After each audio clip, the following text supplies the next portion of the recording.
Morning, good afternoon, good night, wherever you may be in the world.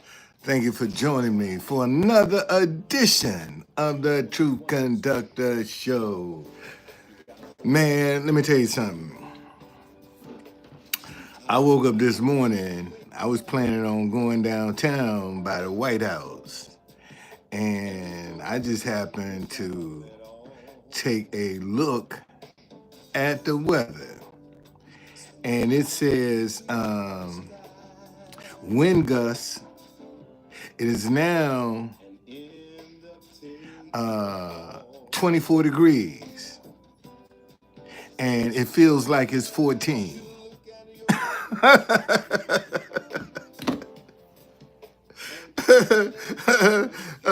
No. No. No.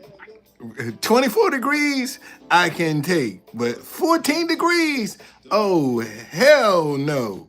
I ain't getting out in no, no, buddy. No. Gusts up to 20 miles an hour? Ain't no sense in me being out there. I'm not gonna put myself at that kind of risk just for entertainment. I'm sorry, I can't do it. So I just said, you know what? I'll just keep my butt right up in here on social media. That's what I'll do. But I wanna share with you something interesting that I just noticed. Trump is the 45th president and the 47th president. And if you add those numbers together, they come up to the number 20. 4 and 5 is 9. 4 and 7 is 11. 9 plus 11 equals 20. So I said, well, wait a minute. Let me see what the number 20 represents. And the number 20 is considered as an ominous for Saint Jerome because it indicates the universal fight, but also represents the source of all energy of the world. Okay? As a spiritual number and one of harmony and balance, the appearance of the angel 20 can mean mutual respect and moving forward together. In numerology, 20 holds significant spiritual meaning representing duality, partnership, and blessings from unity and corporation. So, could something happen to Trump to change him into being a better person? I mean, think about it. I'm just, I'm just, just talking here. I ain't trying to wish no bad on nobody or none of that. Because my thing is, man, I want to see where I fit in, where I can get in, where the opportunities are. Because, like him or not, there are going to be some opportunities that some people going to be able to make some money. Okay? Like him or not. He's going to bring some opportunities with him. And all them people that's sitting back, dumping all that negative energy on him, about him, those are the ones that's going to miss out. Okay? You ain't going to accomplish nothing by talking negative about this dude.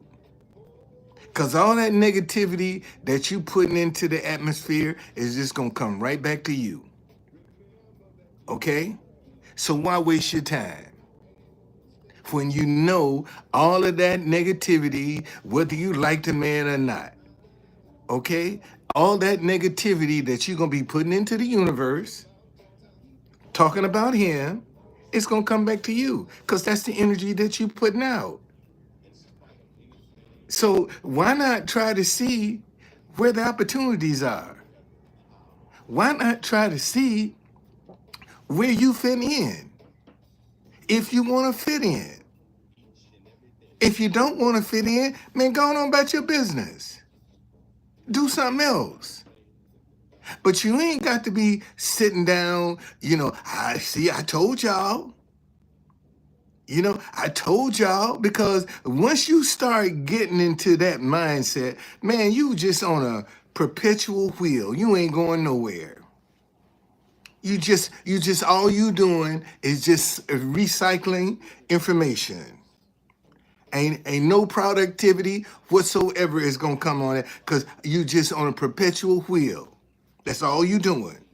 Just going round and around and around and around and around, getting your satisfaction of somebody else's failures. That's all you're doing. And see, you're gonna have a lot of people, sitting back waiting.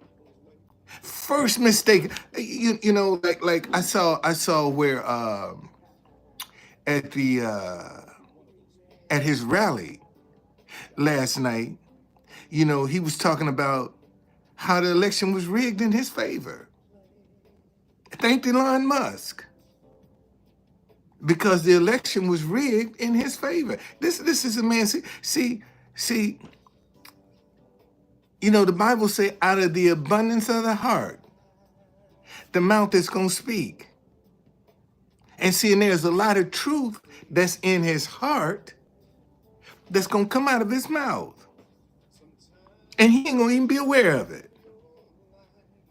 There's a lot of truth that's hidden in his heart that's gonna come out of his mouth. So why you sitting back wishing bad? No, man. Figure out. This is the time to sit down and try to figure out, where you can make your moves. What you can do. My grandson made me a new video. I put it up on YouTube, but they gave me a copyright strike, so I took it down. But you go on Instagram or X and watch the new video, man. My grandson made me for Stop Hating Each Other Because You Disagree. I think it's pretty neat. Man, in fact, I got a way I can get around them. I got a way I can get around them. I sure do. I sure got a way I can get around them. Just to give you an example. Hold on a second here. Hold on.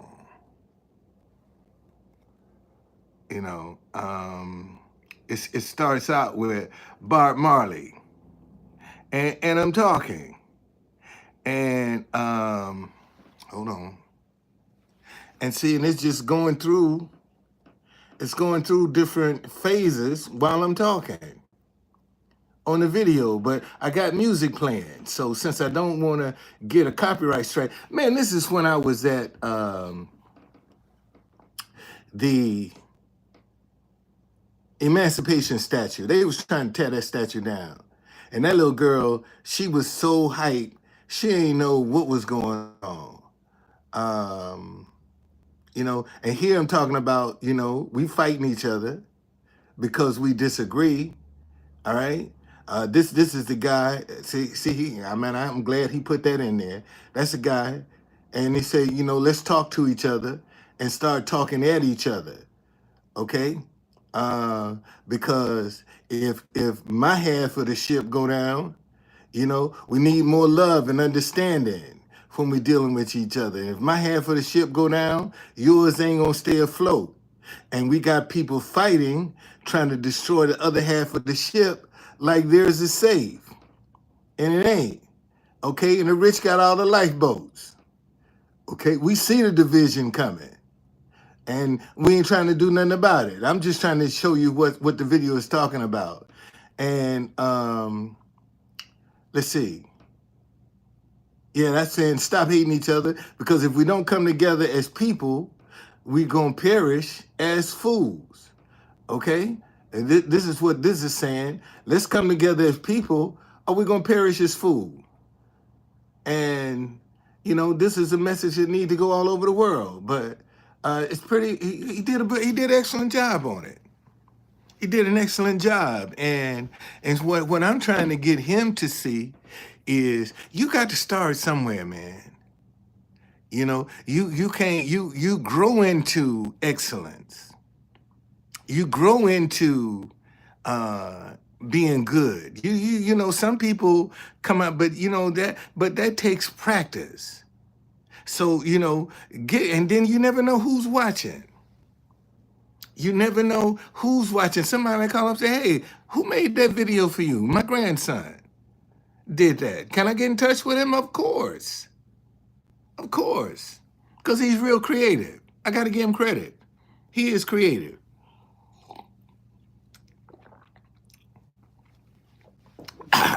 It's my ginger tea with some cayenne pepper.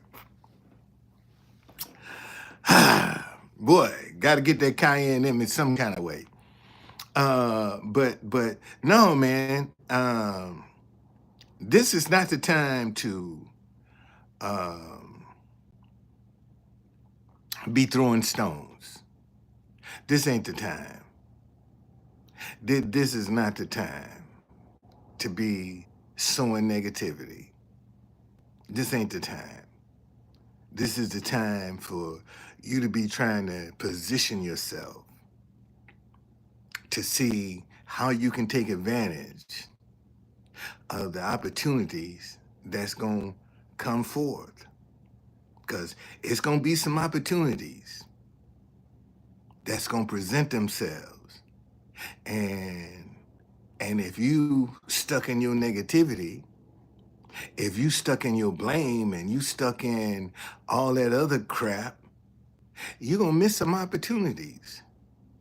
And see, and that's a thing that, a lot of us can't perceive. People talking about Nelly and Snoop Dogg and all of the other people that performed at his inauguration. But that just shows you everybody have a price. Everybody got a price, man. And if you can get an opportunity in a few hours to make money that you can live years off of, why should you turn that down? Because somebody else don't agree with what you're doing. Think about that for a minute. At max, these guys perform hour and a half, 2 hours at max, and got paid millions. So for 2 hours of your time, you can make enough money that you can live 4 or 5 years off of. Now, what if you did that every month? For a couple of hours of your time, you make enough money that you can live 5 or 10 years off of. Shoot. Man, look how look how much free time you got to do some other things, to enjoy some other things. And see, don't get caught up in and the truth be told, a lot of the people that are angry and upset are mad because they didn't get that opportunity. It didn't present itself to them. Because had it presented itself to them, they would do the same thing. The same identical thing. Same thing, man, because everybody got a praise. And let somebody say, well, it depends upon what it is. But if the right situation came along, and in a couple of hours, I can make enough money that I could live a few years off of, shoot, I'm jumping on that. I don't care what y'all say. I don't care what y'all think. I don't care what you're going to do. So what? Why don't you put yourself in a position where they'll be calling you? That's what you need to do. Try to put yourself in a position so you can get that phone call. that somebody want to hire you to do that. That's what that and see, that's what I'm talking about. There's gonna be a lot of needs, man. It's gonna be a lot. This guy gonna create a lot of needs that have to be filled. So why you sitting back watching the rich making all the money and you ain't trying to get none? You ain't trying to get in the game. But you see them making all the money and you complaining about how rich they getting. But you ain't trying to get in the game. See, and then when somebody try to get in the game, people, oh, they eat clout chasing. What? Clout chasing? Man, I'm just trying to get in the game. That's what I'm trying to do. I'm trying to get in the game so I can free up my resources so that I can have money to create my ideas. That's why I'm out here. Forget clout. Clout don't mean shit. I'm trying to create some resources so I can develop some of my ideas that I got sitting on the sidelines waiting. I got ideas that's just sitting on the sideline waiting for some money. I got them. And see, and most of y'all don't want to create no ideas that's ready to go. But then you'll sit around and complain about how bad things are, how much money you don't have. But you ain't sitting down trying to create nothing that would generate a stream of income. See, that's all I'm saying to you. Instead of sitting down and complaining, man, create you a stream of income that's yours. And you ain't got to go, if you get some money, and invest your money into somebody else's ideas. Because when you investing in somebody else's ideas, man, you got a middleman. That you all you doing is creating a middleman, because whoever's idea that is that you investing in, they gonna have to get a cut. Because it's their idea. You know, classic example. And, you know, I don't know, I can't explain why, but my spirit just tell me, don't touch that. Don't, something about that, I just don't feel. Fan base. Everybody jumping on the fan base bandwagon. Dropping $399. Now, if you got $399 to jump in there. Go get it. But just something in my spirit just don't sit right. I don't even have, and I even tried to open up, and I said, it's just something didn't feel right.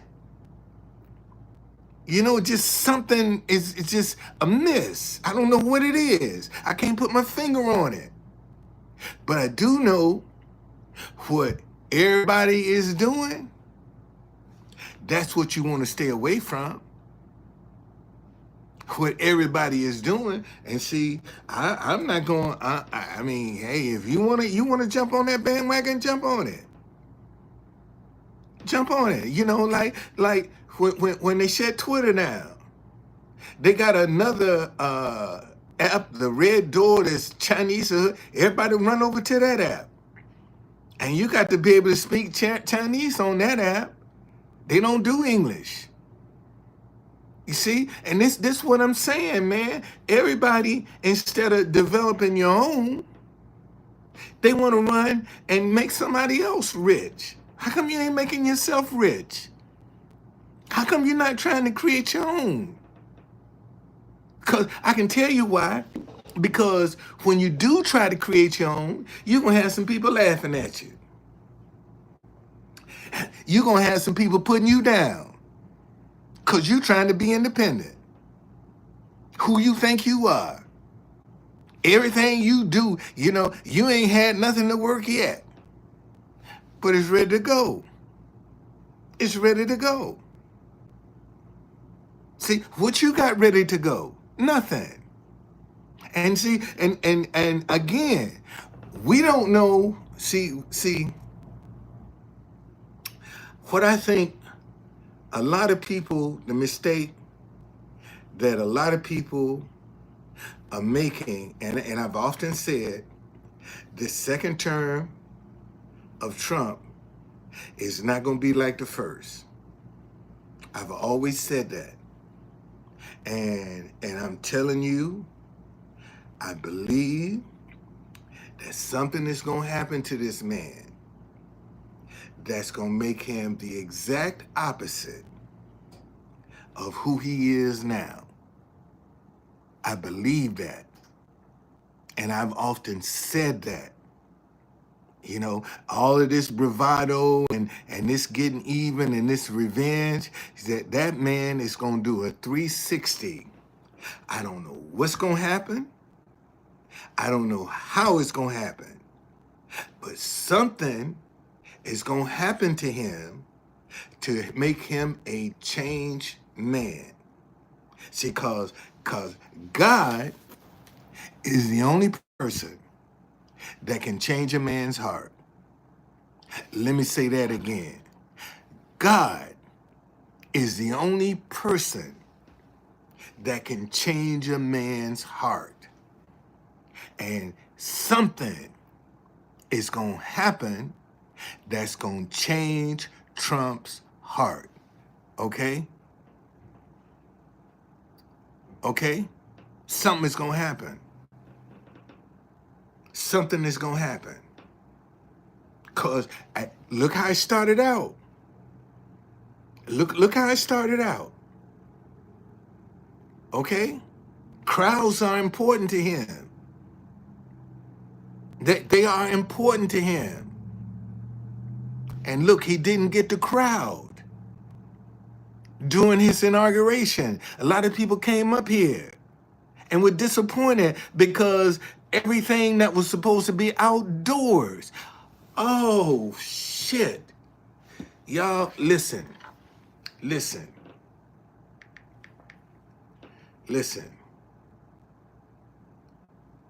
Today, it's going to be 26 degrees. It feels like, right now, it feels like it's 15 degrees outside with wind gusts up to 20 miles an hour. Tomorrow, it's going to be 21 degrees. And Wednesday, it's going to be 20 degrees. That's 3 days of some subpar temperature. And then Thursday, 32, Friday, 33, Saturday, 40, Sunday, 42. So why is it the first 3 days of his presidency, the temperatures are plunging? How long was Jonah in the belly of the fish? 3 days. How long was Christ in the belly of the earth? 3 days. Okay? 3 days. So now you can take that with a grain of salt. Oh, that's just a coincidence. Is it? Is it? And I listen and don't look up. The number 20 is often associated with concepts like harmony, relationships, teamwork, and cooperation. True conductor, where you get 20 from? He was the 45th president and the 47th president. Add them numbers together and see what they come up to. 20. And look up the meaning of 20. Okay? Look up the meaning. So I'm telling y'all, it's something different.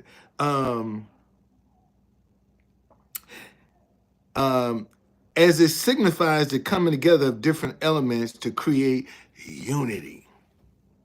Now, wouldn't that be interesting? As much division as he has sown among people, that he now becomes a champion of unity. Okay? And what is going to happen to make him come to that point where now, instead of dividing people, he's going to become a champion of uniting people, bringing people together. And it's going to be a whole lot of folk that ain't going to like that. Let me say that again. It's going to be a whole lot of folk that ain't going to like that. See, because they want that division.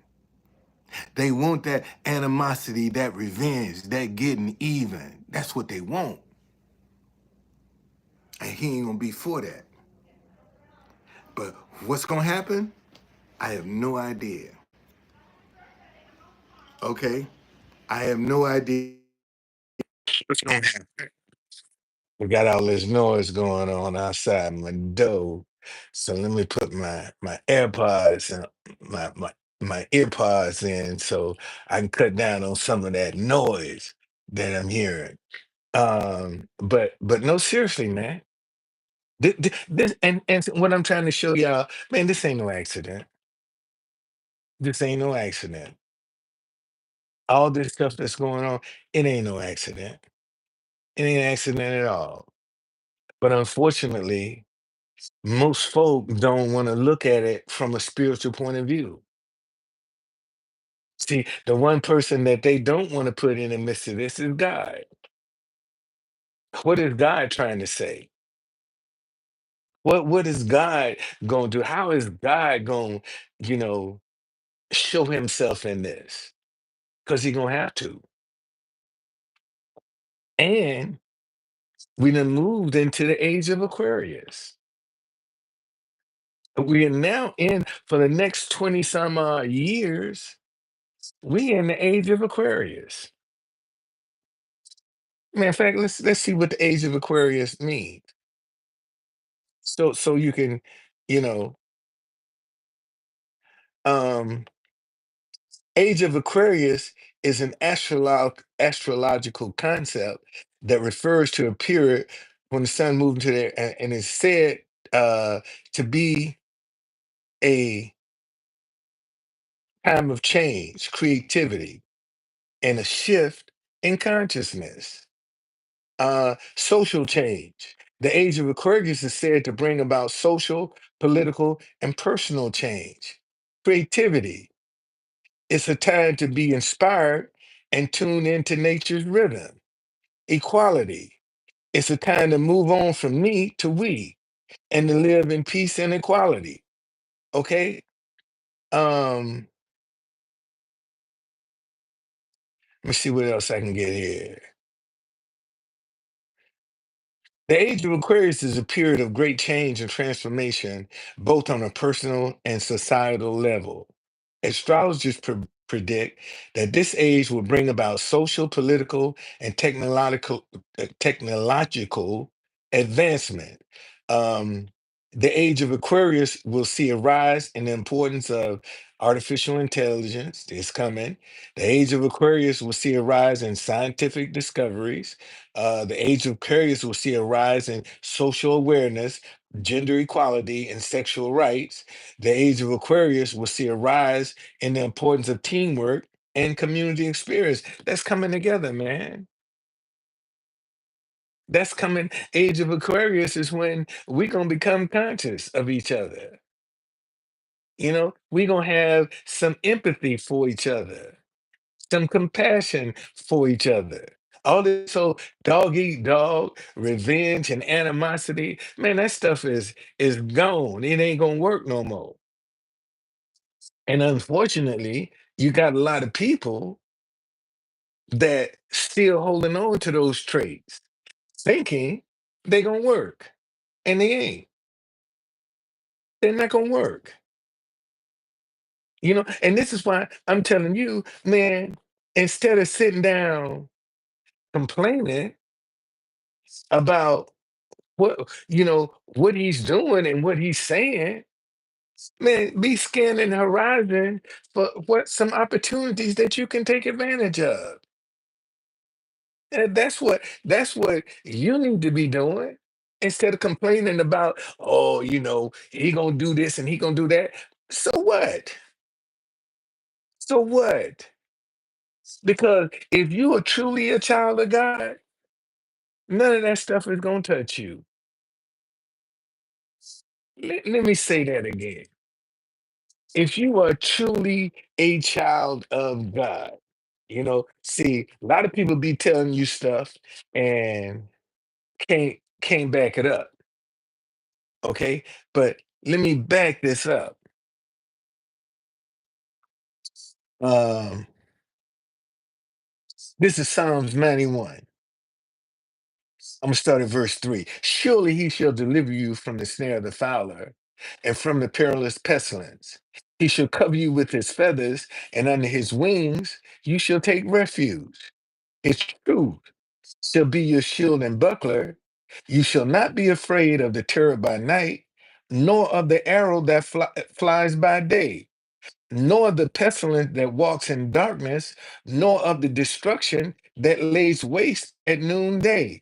1,000 may fall at your side, and 10,000 at your right hand, but it shall not come near you.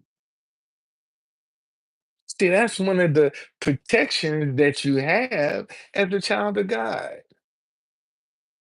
That's that's some of the protection. I'm not talking about these people out here faking that they are children of God.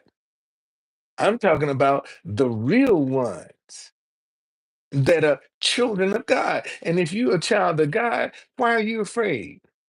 You shouldn't be afraid of anybody. Don't care who in office, it ain't gonna have no impact on you. I don't care who's in office. It ain't gonna have no impact on you. So what are you scared of? Why are you so afraid? And think about that for a minute. If you truly trusting and believing in God, what are you scared of? Why are you so afraid? Why are you second guessing yourself and doubting yourself when you claim to be a child of God? Because see, when you are, you in the world, but you ain't of the world. When you truly walk with God, you are in the world. You ain't doing what the world do.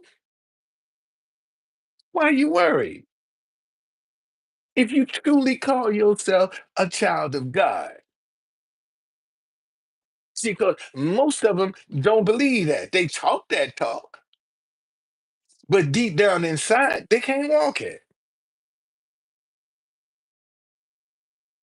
And that's why they doubt. That's why they worry. That's why they are afraid.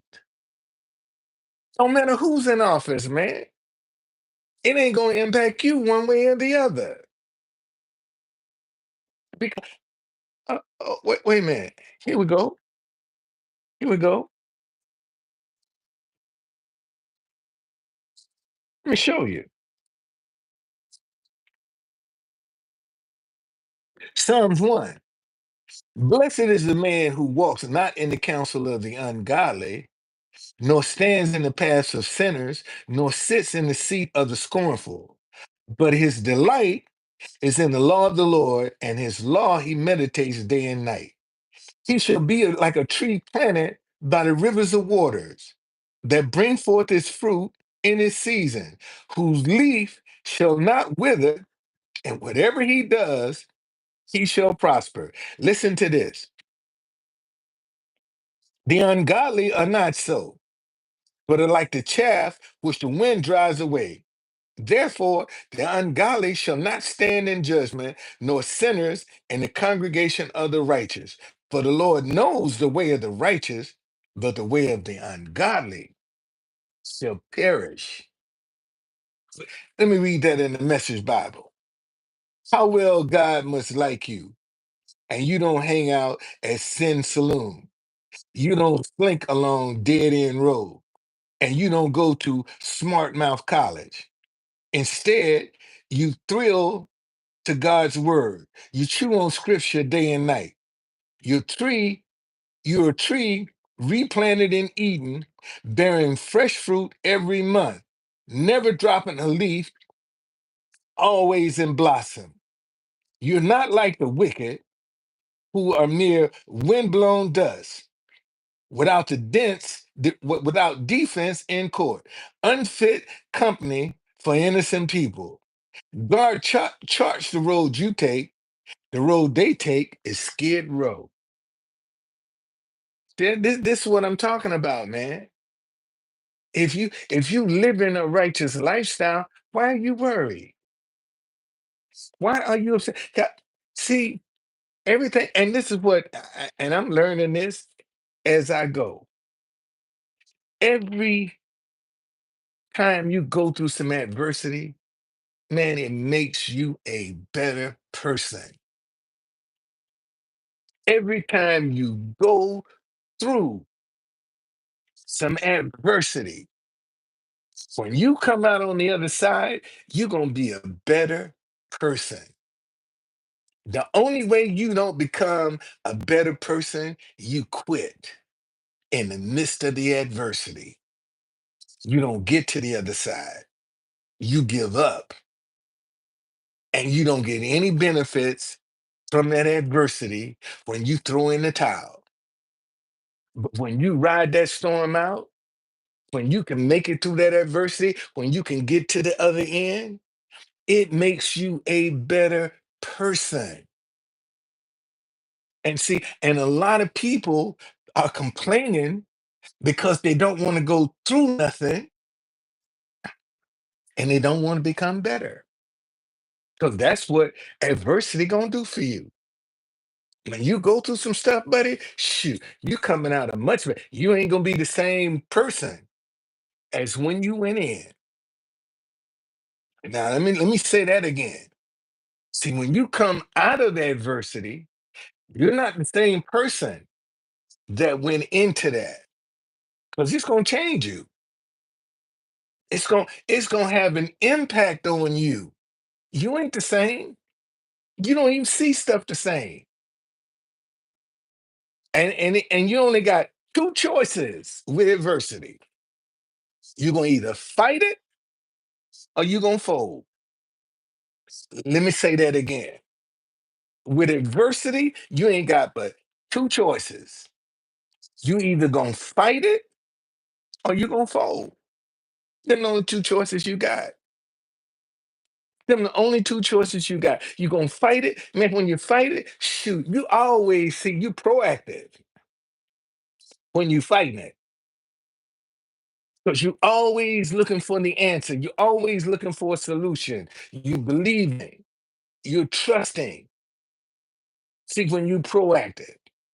But when you reactive, man, something got to come up, right, hit you right in the face before you respond to it. You don't even see it coming when you reactive. But when you're proactive, see, you see it coming. And 9 times out of 10, when it get to where you are, shit, you done moved on to another spot. So if you truly believe, why you scared?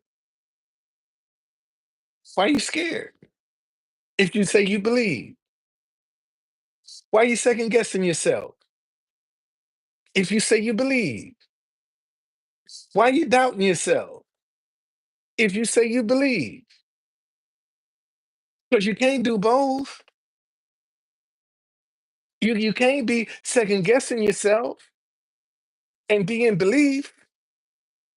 Remember that father that was talking to Jesus when Jesus said to him, this is Mark chapter 9, verse 23.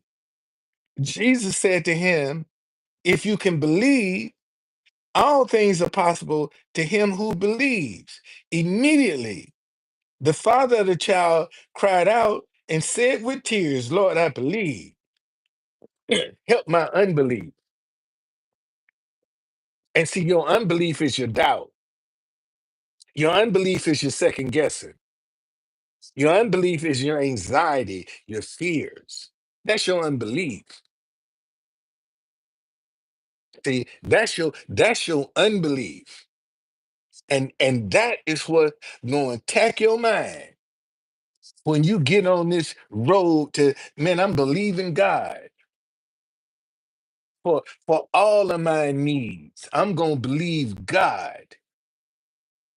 You see, and when you start believing God, then He's gonna give you the inspiration to do something, to say something, to go somewhere. See, that's when God will start giving you the inspiration. But see, most of y'all are be trying to, you trying to give yourself the do what you think should be done. And that might not be for the person that you're supposed to meet or the situation when because think about it. If you could determine what you're supposed to be doing, why you need God? If all your thoughts worked, why do you need God? You don't need God.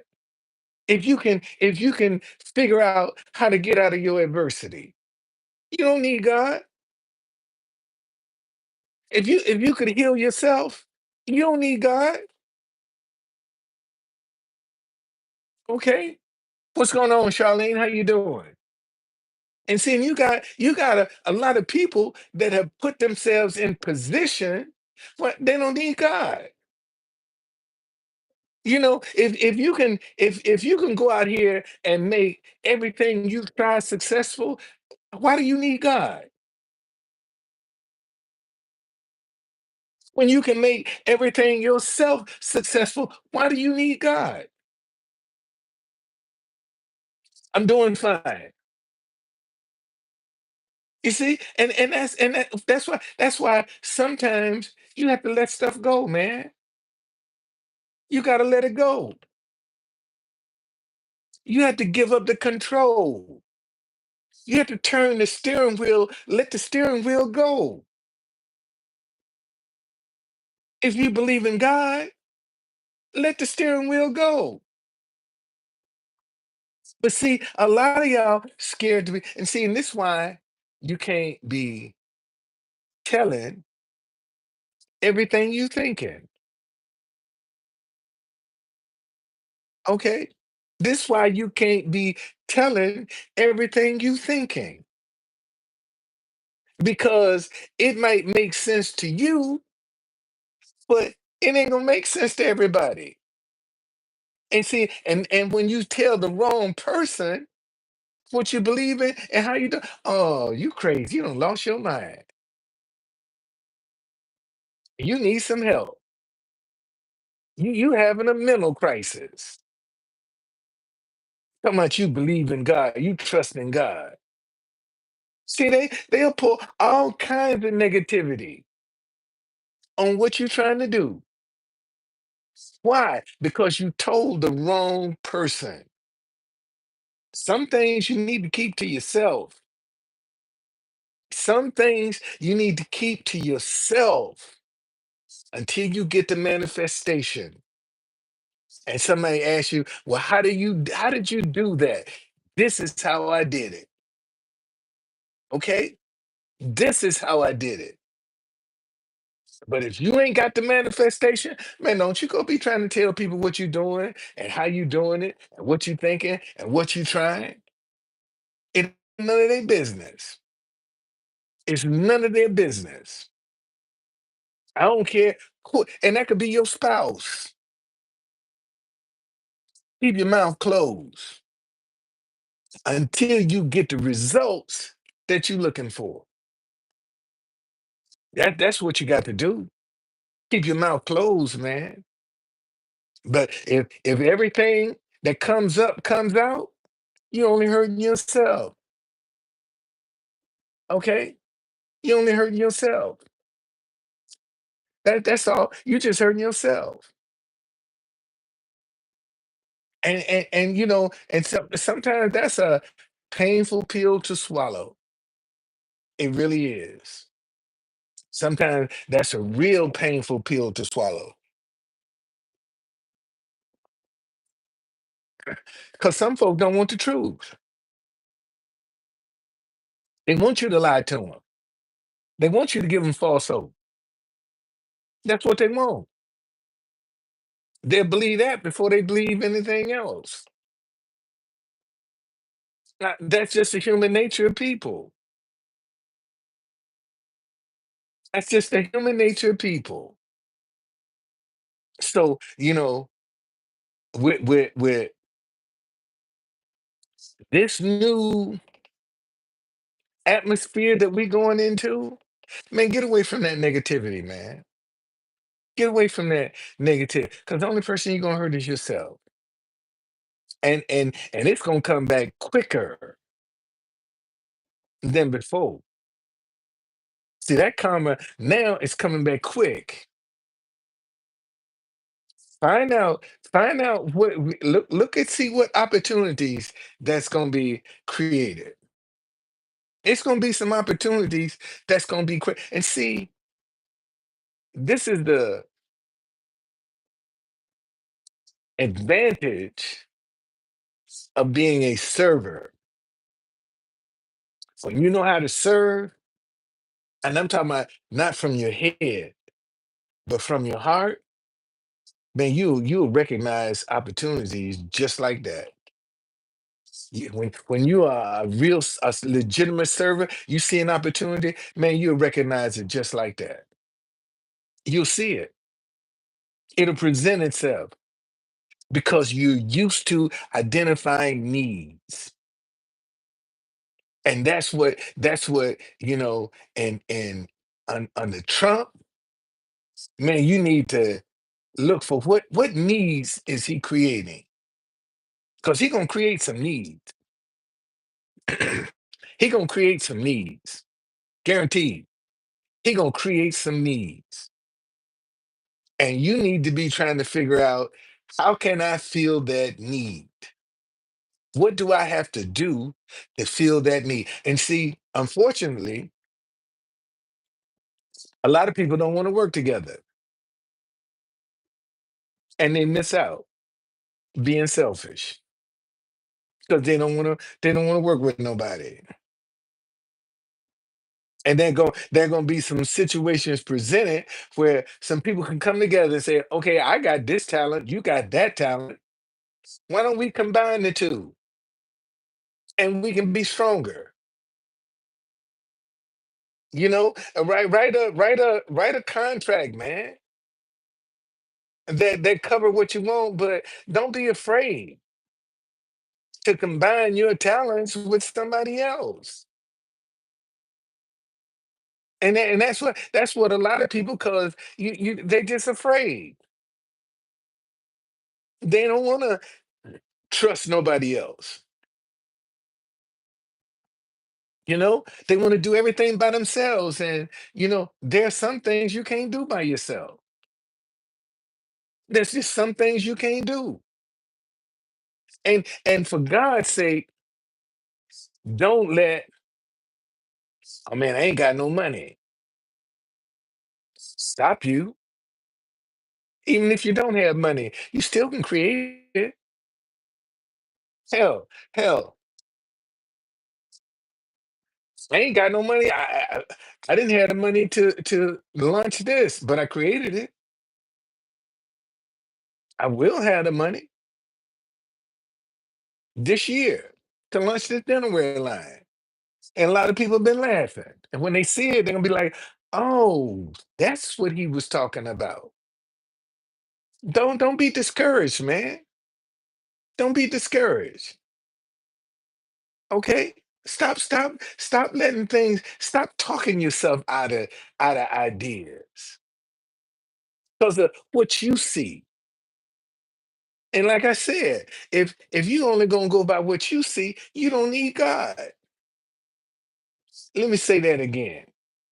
If you only gonna go by what you see, you don't need God. You don't need God. Ain't nothing God can do for you because you got all the answers yourself. Ain't nothing God can do. And that whole lot of Christians right now, God can't do nothing for them because they got all the answers themselves. And life toe up, but they got all the answers because they won't listen. That's all you want. And if you trying to be the Alpha and the Omega, the beginning and the end, man, you don't need God.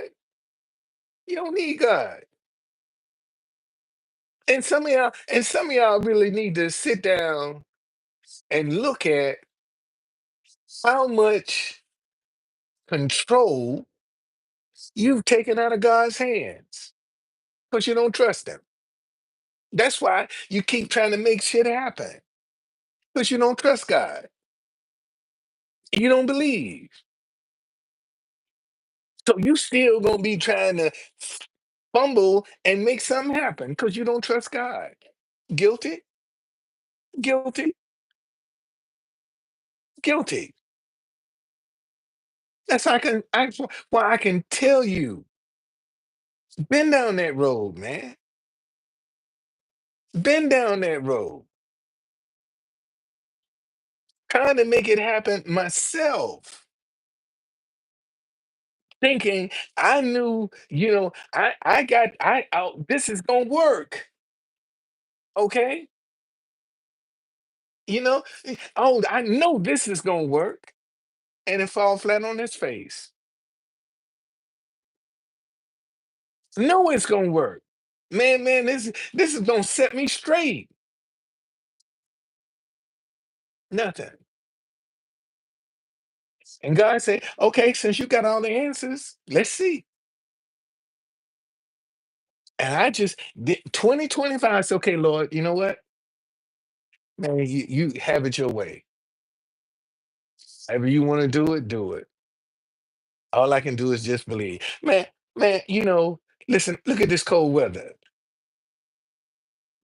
Now this is how I keep my head above water, going down there, entertaining people, getting donations. And now I can't. I got to believe God. I got to trust God that, some kind of way He's going to provide that money for me. And that's what I got to believe. I can't panic and say, oh, God, and go out there and put myself in harm's way. I told y'all, listen, and I was going out this morning. I was going out this morning, and when I woke up, Spirit God say, look at the temperature. Look at the temperature. And right now, it's 23 degrees, and it feels like it's 15. Okay, right now, as I'm speaking to you, it's 23 degrees, and it feels like it's 15. And wind gusts up to 19 miles an hour. And you're gonna go out there and just sit in 15 degrees,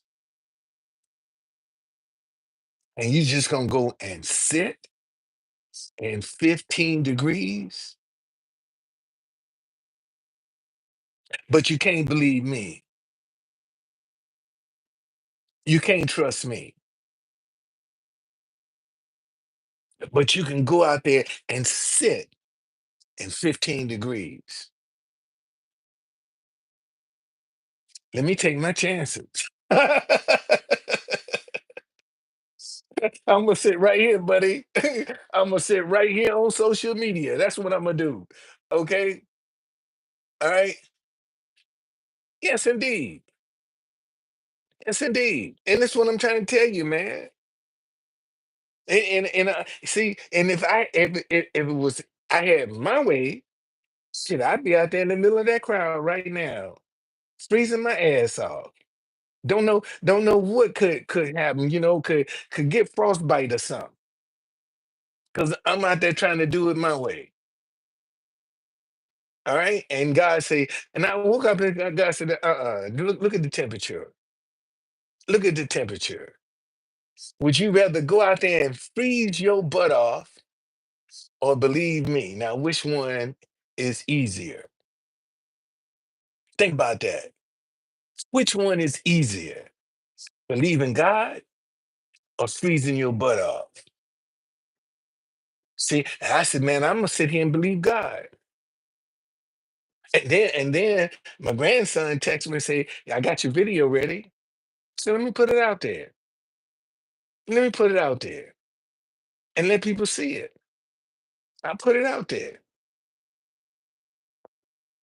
And see, and that's one thing, man, I pride myself on is I ain't scared to try my ideas. I'm not afraid. I'm not afraid to try my ideas. If I get an idea, man, and that joint hit me in my gut, I'm gonna try that thing. I'm trying it. I'm trying it. I don't care what nobody say. I'm gonna try it. And so when I gave my grandson sending some photos, I said, man, put your foot in this thing. He said, well, I need some video of you talking. He said, I got an idea. And he did a hell of a job on it too. It really did. Really did a hell of a job on that video. And this is like the second video he done made for me. So the more he keep making, the better he gonna get. It's just that simple. Okay? Just that simple, man. So I'm just telling y'all, man, let go. Get away from that negativity. All that stuff that these people talking about, how bad Trump gonna be, and man, don't fall into that trap. That's a trap. Don't fall into that. Don't even put that energy out in the universe. Don't even put it out there. Don't fall into that trap. Let them go down that road. Don't Not you. Let them go down that road. Okay? You ain't got to go down that road. Let them go down that road. You keep your eyes focused on the horizon, trying to see what needs are gonna be created. See, that's what you need to be focused on. Man, what needs I can feel?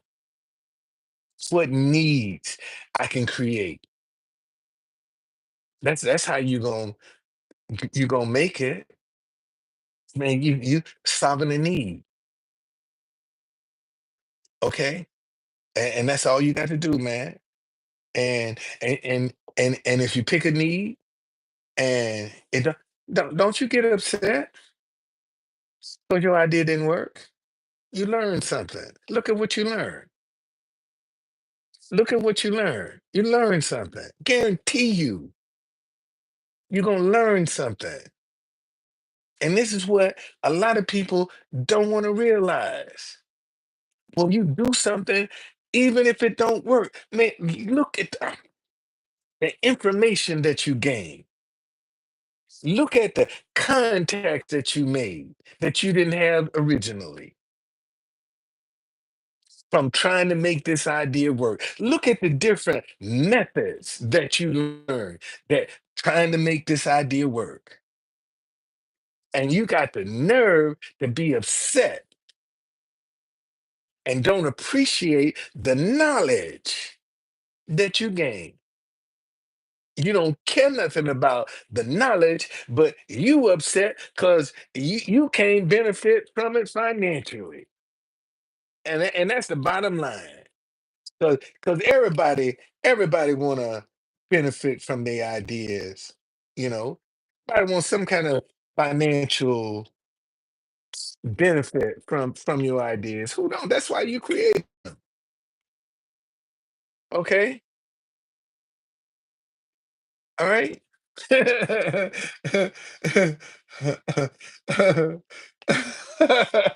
Well, that comes with experience, Charlene. That comes with that comes from trying a lot of shit in my life. No, no, no. That's a 24-hour, 7-day week of job. I don't want to have nothing to do with politics. You don't have time off as a politician. You don't. You don't get no time off.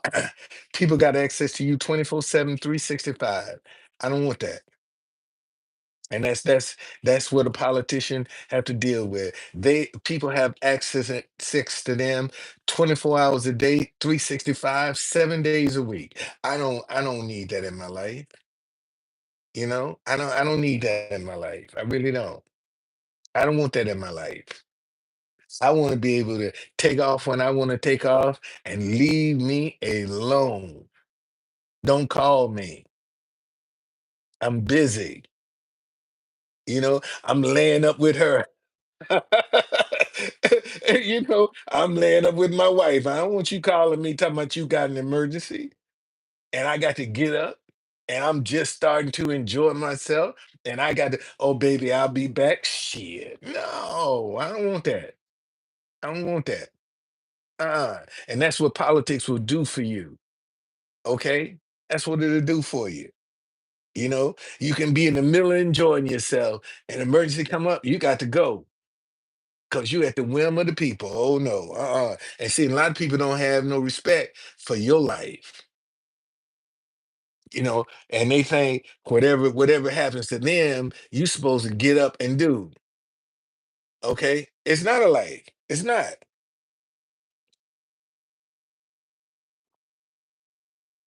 So I don't want to have nothing to do with that. Now, politics is not my thing. I'm better on the outside. I ain't no good on the inside. Okay, I function better on the outside than I do on the inside. Cause, cause, see, I'm the type of person they'll get rid of me.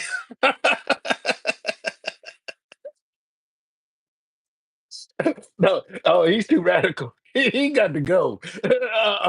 We got to get rid of him. No, he too radical. No, see, they don't want me in no politics, boy.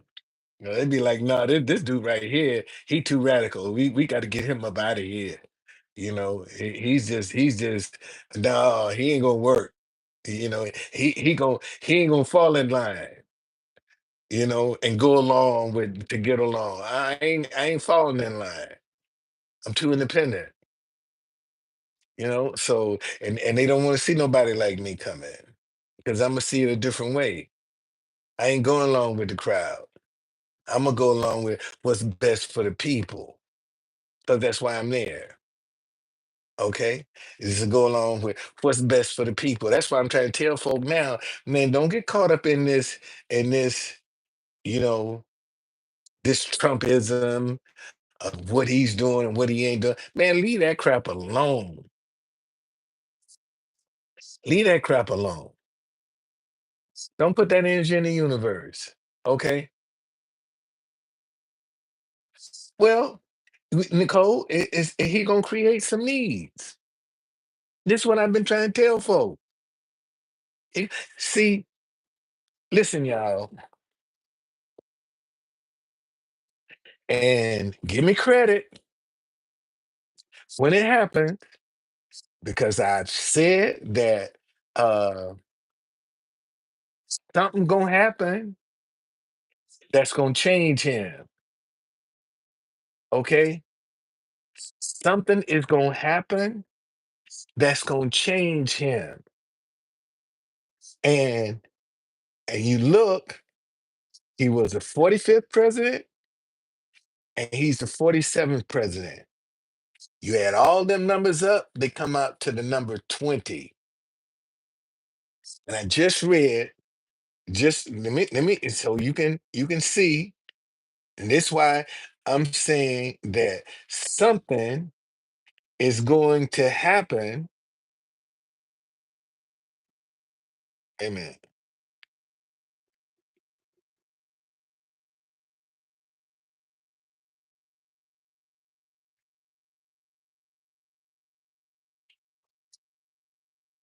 Okay. The number 20 is often associated with concepts like harmony, relationship, teamwork, and cooperation. That's the exact opposite of how he is. And I'm saying, and I ain't wishing no bad on the man, but I'm saying something is going to happen and God is going to change Trump's heart. See, ain't none of us, see, people are not giving God any credit to be able to change that man's heart. And look how his inaugurations, because he's a crowd man. And look what happened. And see, you know, for you can say what you want, but today it's gonna be 26. Tomorrow it's gonna be 21, and Wednesday is gonna be 20. The first 3 days of his presidency, sub-below temperatures. Oh, it's gonna change his heart. Something gonna change his heart. Matter of fact, let me find that scripture. Let me find that scripture so y'all don't think I'm.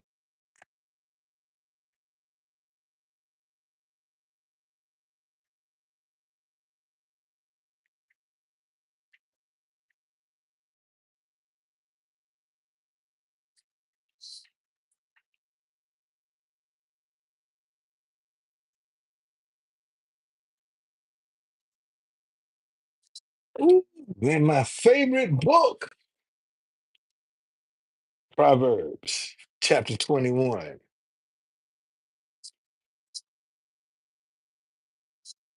Listen to this.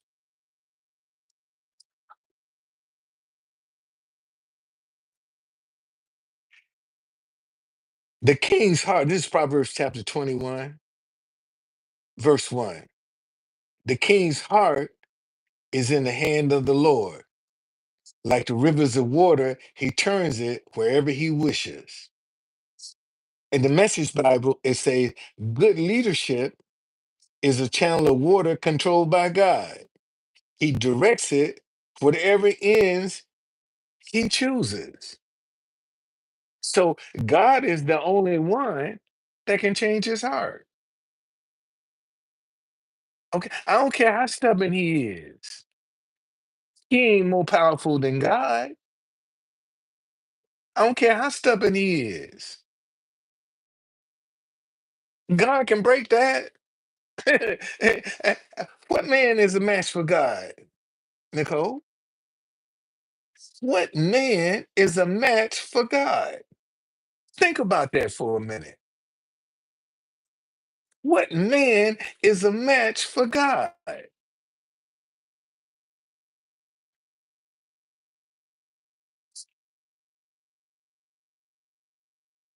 Okay? Ain't no man a match for God. Okay, because God can hit you, boy, where it'll bring you to your knees. I don't care who you are. God can hit you and bring you to your knees. Because he knows where your soft spots are. See, God knows where everybody got a soft spot, buddy. Okay? If Trump has a soft spot, all that bravado that he be trying, that dude got a soft spot somewhere, and God knows where it is. You see, and there are plenty of stories out here where you know, man. Let me give you an example. Take George Wallace, the governor of Alabama. Look at him, stood in the doorway of the University of Alabama ha- to block black students from coming to enroll in the University of Alabama. He stood in the door and came right up here to Laurel, Maryland, running for president, and a dude shot him, okay? Shot him and put him in a wheelchair. George Wallace. And George Wallace did more for black folk when he was in the wheelchair than he did when he was walking. And you know what? The same school that he stood in the door of to deny black folk, he had to go back in a wheelchair and crown Miss University of Alabama, who was black, in a wheelchair. You think that didn't work on him? Okay. You think that didn't happen? That that he didn't have to go back and man, I stood in the look at this here. I stood in the door and now I got to go back and crown. You think that ain't humbling? See, it's one thing for you to humble yourself, but boy, when God humbles you, it's a horse of another color. And see, and that's one thing a lot of people have taken out of this equation with Trump is God. They done took God out of the equation. They have, and they made a mistake because God is still in it. Okay, He's still in it.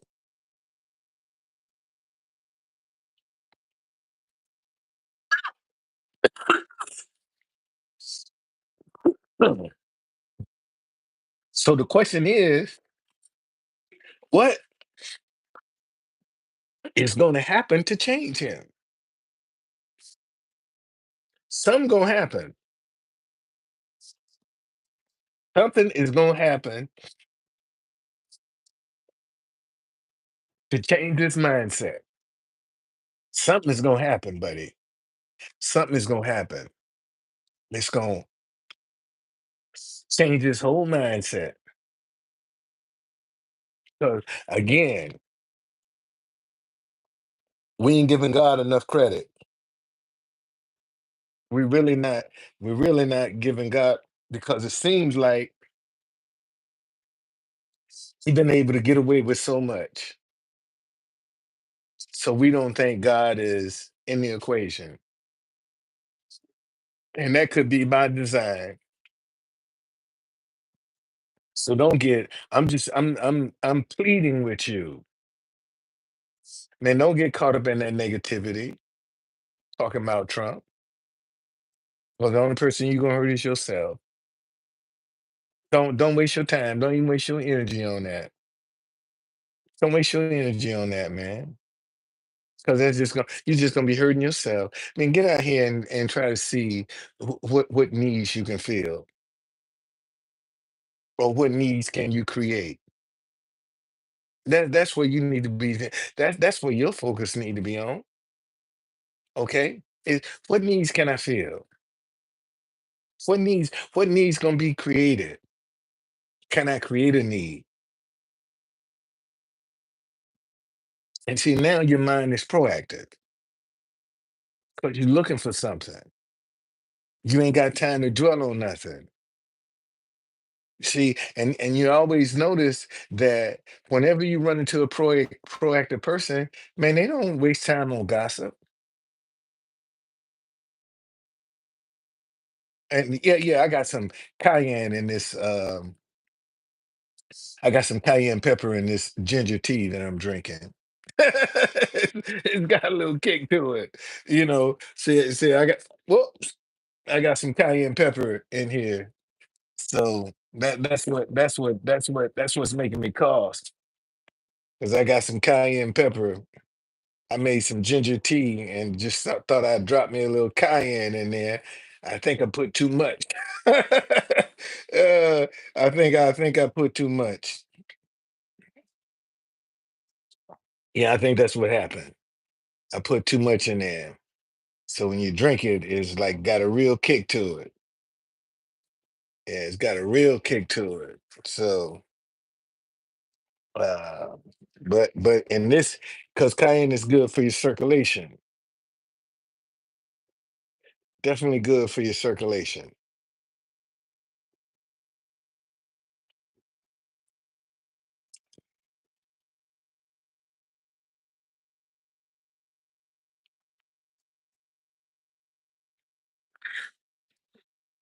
That's it.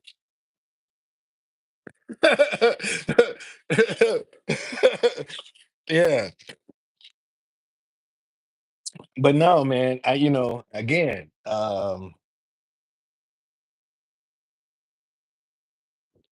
and see,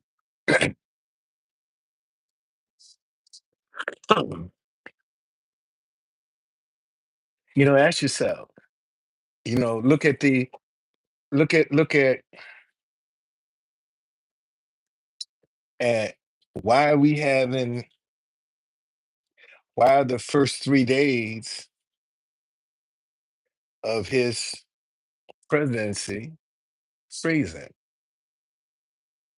I mean, I'm talking about cold, all right? And this is not for us. We don't usually get it like that. But I told you, and the temperature is not going up; it's going down. For today, um, it's 23 degrees. Feel like it's 16. Tomorrow it's 21 degrees, and Wednesday it's 20 degrees. Um, Maybe half a teaspoon or less, a quarter teaspoon, just enough to give you a little kick. That's all. Good, give you a little kick, you know. But I eat cayenne on everything. There's nothing that I eat cayenne pepper on my toast. Okay, that's how I control my blood pressure. I don't this stuff right here. That's how I control my blood pressure. I don't take medicine. This is my blood pressure medicine right here. This is my blood pressure medicine right here. This cayenne pepper. That's what works for me. That's what works for me. So that's what I do. That's what I use. I use cayenne pepper, man. This is like 130 heat. You got 90, 130, I think 160. 130 works for me. So that's what I use. And and consequently, it made me start liking spicy food, because I know the benefits of it.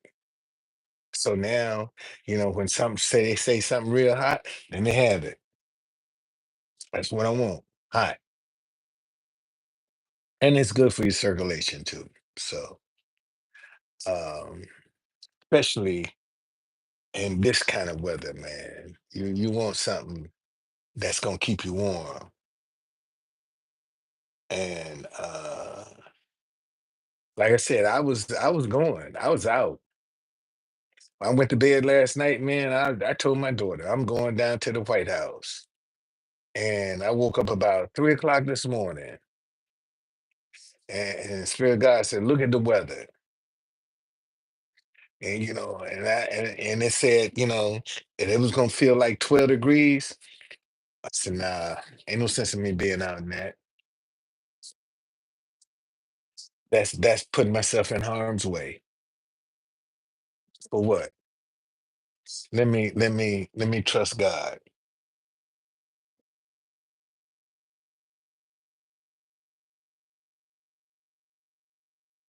I mean, it's cold. I mean, it's cold. I'm telling you, it is cold, you know? So I'm okay. I'm okay. I'm okay. I'm okay. Shit, y'all just had to put up with me on social media. You just gonna have to put up with me, buddy, because I ain't got nothing else to do. So let me just come in here and go live. What I've been on here? An hour and 20 minutes? Oh shoot. What time is it? 2 o'clock? Oh heck yeah. Shit, I might have me a marathon today. Just see how long I can stay on here. Um, but there are so many different things that uh well, one time on Periscope, when we was locked in, when they had shut the world down, I think I did like 12 hours straight live. YouTube, maybe 2 hours, two and a half. I haven't done a marathon on YouTube. Come to think about it, I've never done a marathon on YouTube. That's something I haven't done, and I probably should do one, but I've never done a marathon on YouTube. Um, because the algorithms on YouTube are different from other platforms. Like it's saying I got 6 people up in here now, and I can end this live and probably have close to 100 views. And the more people I did a live the other night, and I had like maybe 15, 20 people that were there. And when I ended the live, said I had like 2,500 views, you know? So the highest view count that I've gotten on YouTube is 30,000. Yes, that's the highest. Matter of fact, God told me to get back to my Saturday in Proverbs. And that Saturday, I had like 30,000, 33,000 views. When they show me to show you, I told you it was me that told you to do that, because you never had these kind of views before, and I've never approached that many ever have since then. You know, and I noticed that some kind of way they got the algorithms where if you talking about Trump, you get more viewers,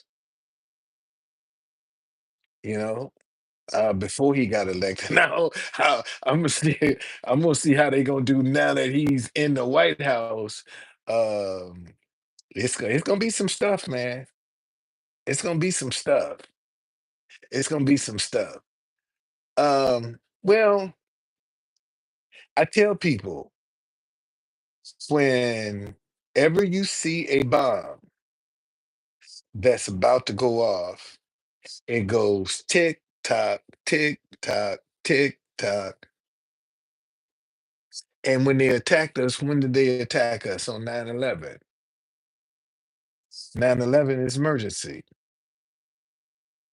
So why would they name an app that will TikTok that goes with an explosion? Because, you know, you think about it, to be successful on TikTok, you got to give them permission for your microphone and your camera. And they got your bank account information because they're gonna send you some money. Okay. They got permission for your microphone, your camera, and your bank account information. And who's to say that app can't shut this phone down? You would totally render it totally useless. Okay? Who's to say it can't? And what most folk use to communicate with their telephone. So China could really cause the panic in the United States, shut this phone down. And because they have the routing information to your bank account, who's to say they can't shut that down? Okay? Who's to say they can't? Because they got access. They got access. Because you gave it to them. That's how they pay you. They got your routing and your bank account number. And who's to say they don't know what your password is? Because you don't know what that app can do. You don't know.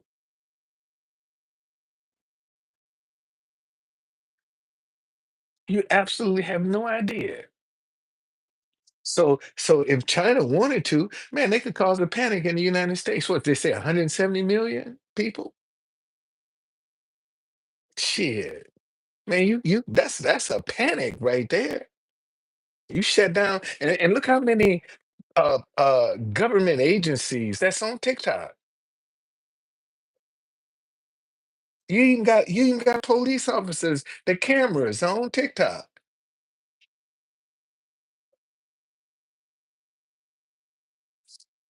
See, so they can cause a panic if they want to.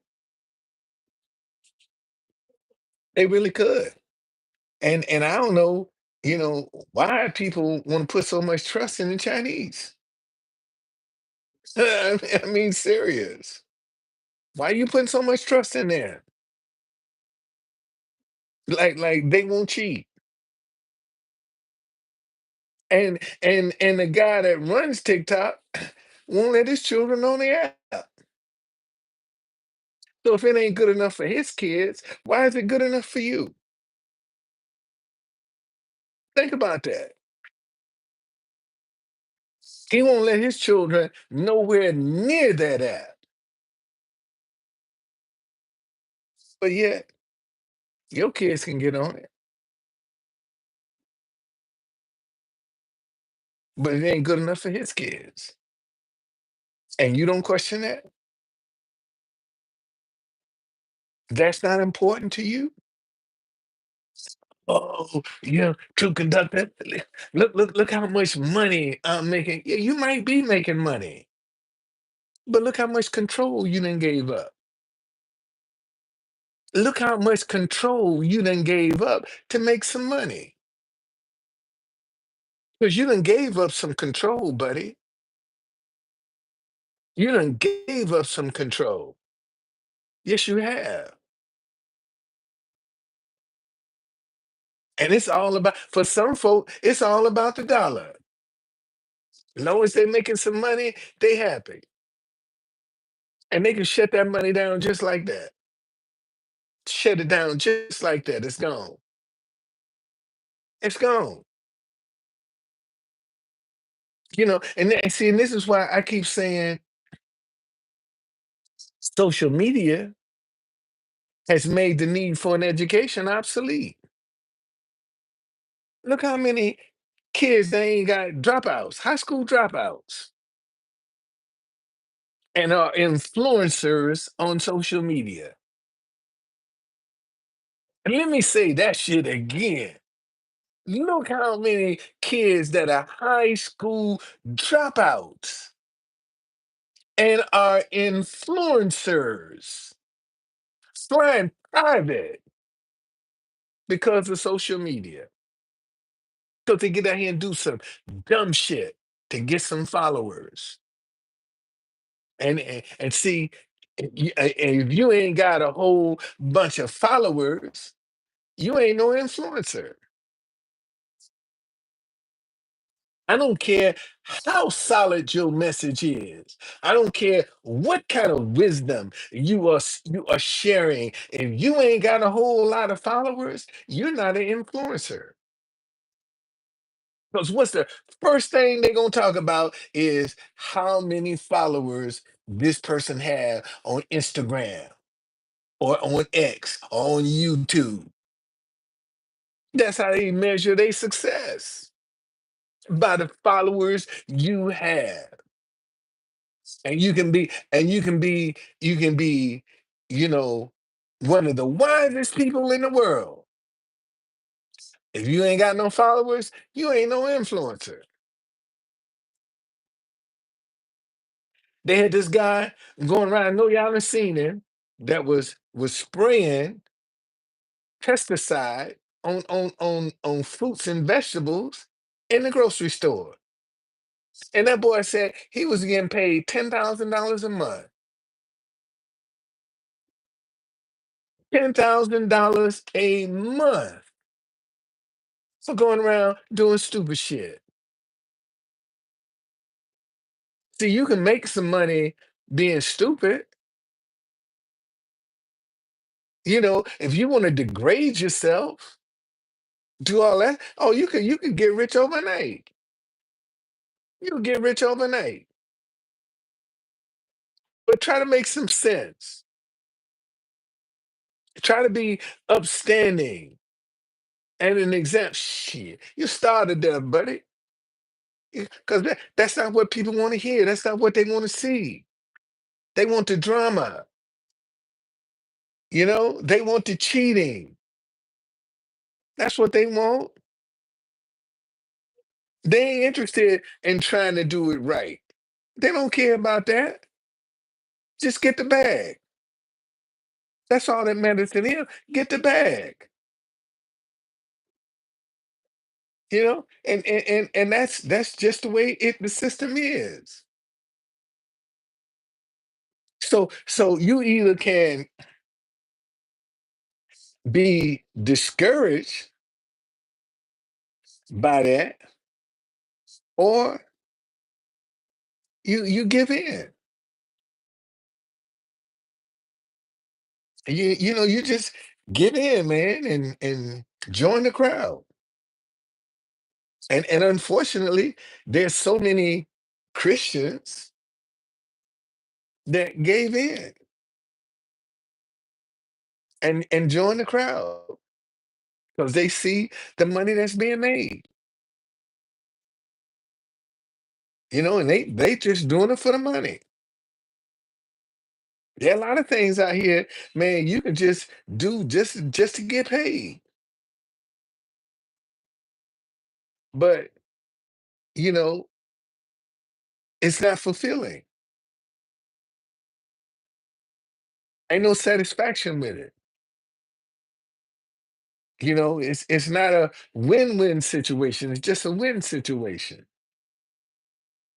And 9 times out of 10, when you get out here just to get the bag, man, that's just a win situation for you. Ain't nobody benefiting from that on no positive level. You look at all these young girls that are paid on OnlyFans just to get on there and bust it open. They gotta degrade themselves. And how long that's gonna last? How long you can keep busting it open and still keep getting paid, and it not take something out of your soul. How long you can keep doing that? You know, how long?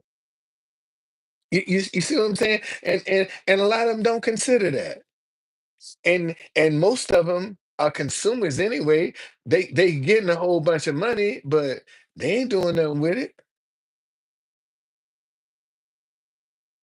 Well, but see, they don't care about that.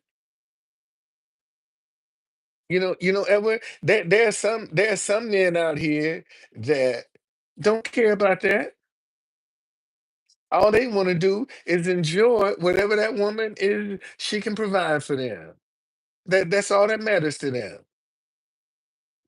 And they enjoying the perks. They could care less. They enjoying the perks, man. You got some guys out here that be wife swapping, okay? They're swapping wives on social media. Wife swapping. Look at the women like Cardi B. Okay, all right.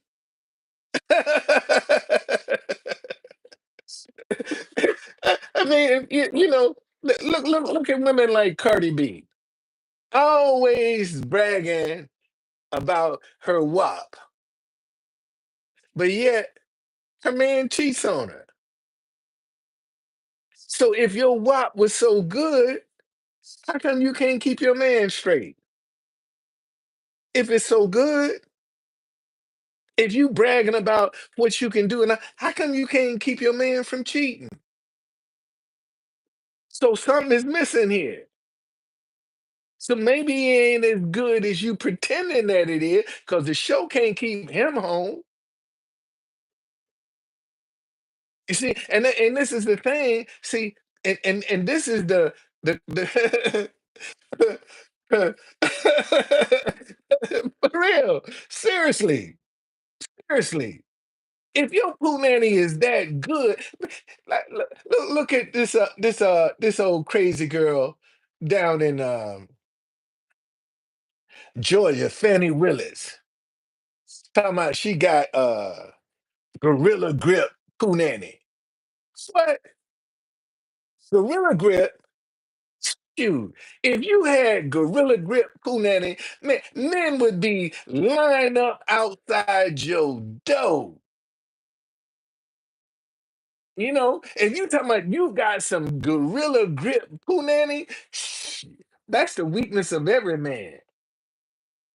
And let me say that again, Lee.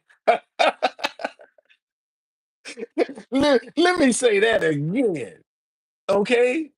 If you good with this right here, you can drive any man crazy. That'll drive any man. That's what they call pussy whip.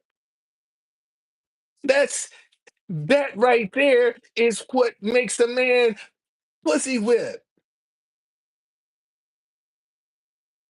Okay?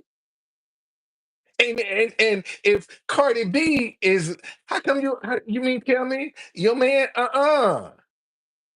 because he don't get that nowhere else. He ain't getting it nowhere else. And saying you got some dudes say, man, if I can't have you, can't nobody have you.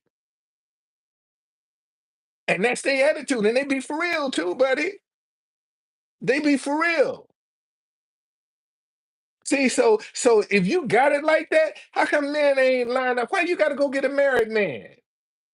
Still in the house to this day with his wife. But you got gorilla grip. But men ain't beating your door down. You can't find no single man, but you got to get a married man. So something is amiss, buddy. Something ain't cooking right.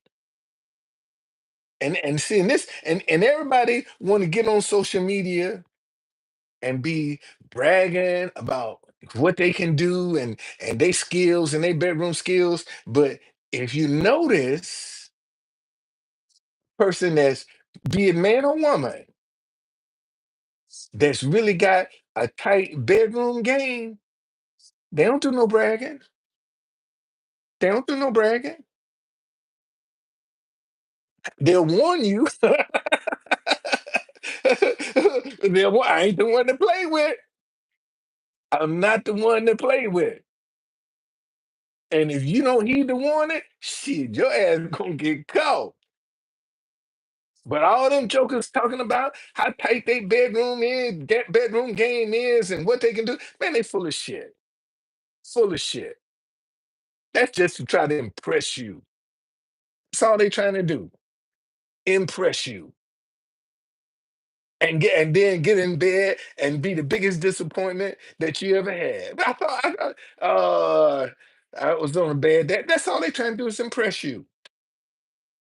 But notice that person that's about that shit, they ain't bragging. They'll warn you. I ain't the one.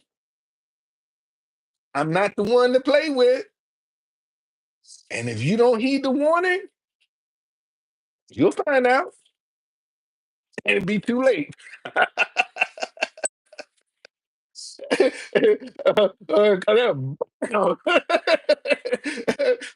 They hit you, bam, and then you're all googly eyed. You don't know what to do. And see, let me tell y'all something. You know, everybody can't handle no good sex. Okay. No, seriously, man. They can't handle no good sex. Good sex will drive some people crazy. Oh, let me say that again. Good sex can drive some people. Look at Fannie Willis. And that's a good example. Once of a lifetime. And she couldn't put that dick down, thinking when nobody gonna find out. And to this day,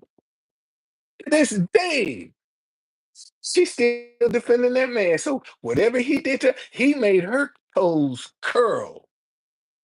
That's the truth. Whatever he did to her, he made her toes curl. Because she all messed up, buddy. She's still defending that man to this day. Everybody can't handle no good sex, and she's a professional woman. This ain't no hoochie. This ain't no hoochie mama. We talking about a woman with some degrees. Can't handle no good sex. See, that's why you got to be careful, boy, about who you going out here hooking up with. Okay? Because you hook up with the wrong person, shit, you turn them into a stalker. You turn them into a see a lot of y'all laughing. Oh, he crazy. But see, I didn't had a friend that her husband told her, if I can't have you, ain't nobody gonna have you. And killed her. Killed her. Sure did. Shot her dead. Point blank range with a shotgun. Twice at his grandmama's house. Took her over there.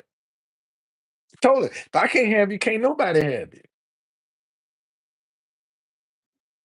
See, and that shit is real. And look how many men, man. See, you even got some women. They freak out. If I can't have you, can't nobody have you.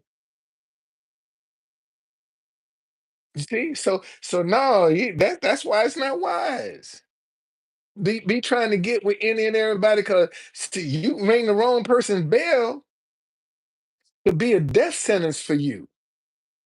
Let me say that shit again, fellas. See, you get out here and ring the wrong woman's bell, that could be your death sentence, buddy. And you think you doing some shit, okay? That's the truth. Ladies, ring the wrong man's bell and see what happens. And see, y'all think that shit cute. That's why you listen to all these rap songs, man, they talking about bragging, man, they ain't worth crap. Because if they was, They wouldn't be in a position trying to get the bag like they get. What person don't want some good sex and with somebody that's stable, that's got something going on in their life? Who don't want that? And you gonna tell me you that good and you can't find nothing else that's compatible with you? And you supposed to be so damn good? Come on, man. Something is off. Something missing. Something missing. And see, and a lot of y'all fall for that foolishness. And that's the problem. No, that's seriously. That's the problem. They all be falling for that crap. 'Cause you don't know no better. See, you taking them at face value instead of asking questions. Well, wait a minute. If you that damn good, how come somebody ain't got you locked down?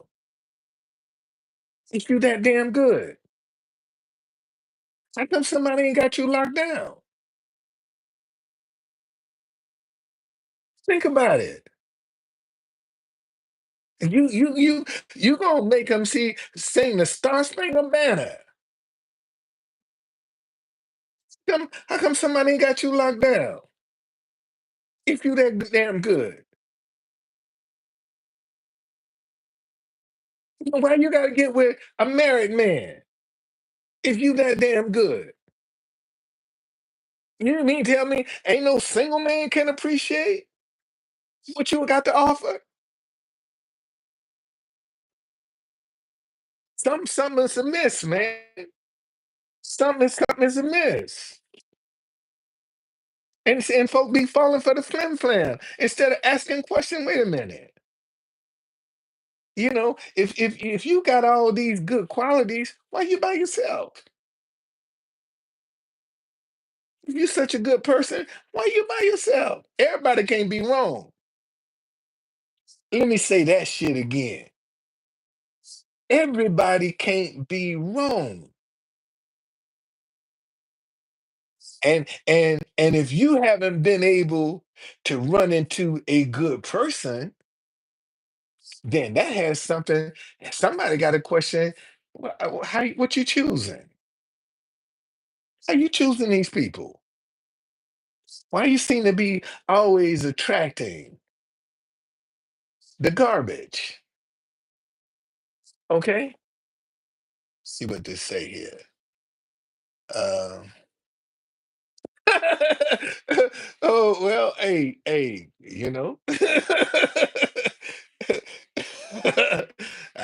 that's I don't know if I would admit that.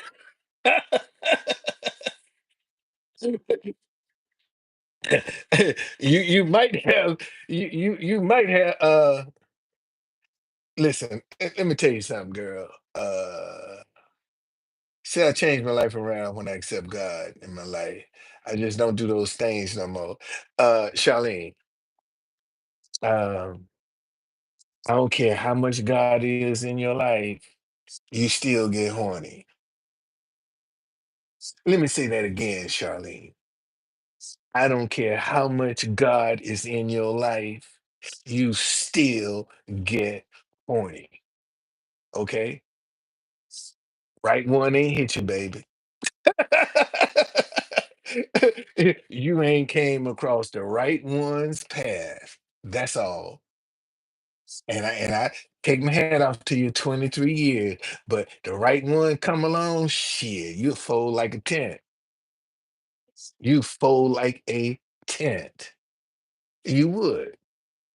Ain't no ifs and buts about it.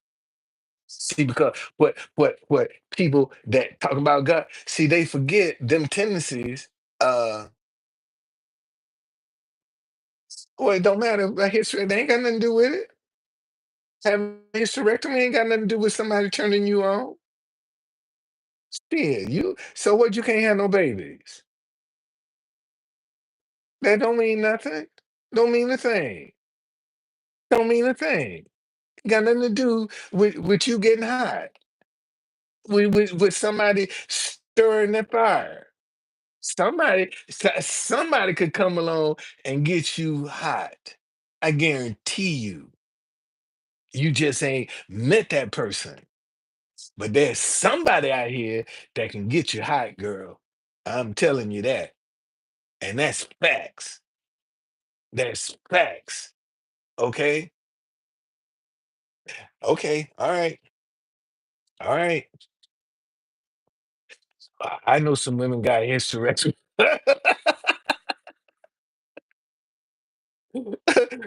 And you got to pour some water on them, buddy. uh, okay. All right. Uh, he said, I ain't got nothing there. Okay. Okay. All right. They took everything out. Okay. All right. All right. Well, maybe that was work for you. But uh wait a minute. Hold on a second. Hold on a second. Hold on a second. Hold on a second. I'm gonna look that up. I'm gonna look that up. I got to look that up. I got to look that up. Um, I'm gonna look that up right now.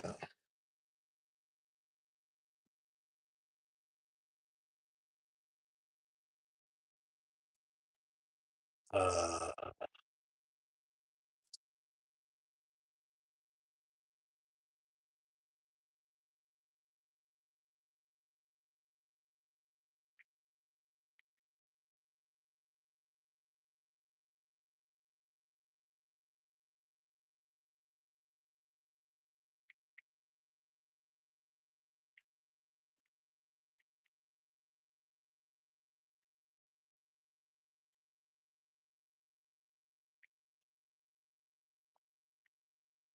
Let me look that up. A hysterectomy does not always cause a loss of sexual desire in women, and the effect varies from person to person. Some studies show that sexual function improves after a hysterectomy, while others show that sexual response decreases. Okay, all right, okay. I'm just reading to you what it says right here. Okay, I just read it says a hysterectomy doesn't always cause a loss of sexual desire in women, and the effects vary from person to person. Some studies show that sexual function improves after a hysterectomy, while others show that sexual response decreases. Okay, well, if you got everything taken out, it's what it's saying. Okay, this is what it's saying. All right. So, but it varies from person to person. Everybody don't everybody don't have that experience. And maybe that's just you. But I know some women that then had hysterectomies, and I told you, you got to oh, uh-oh, I got another one done chimed in on this. Okay. Well, but see, but here again, man,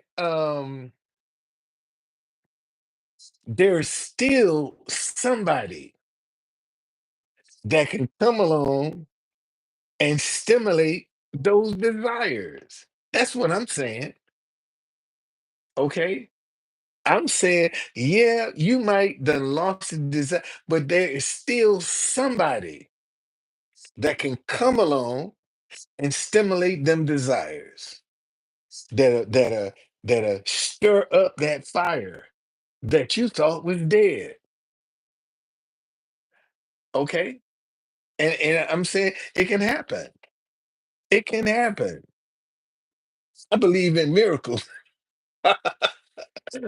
I believe in miracles, man. I believe in miracles.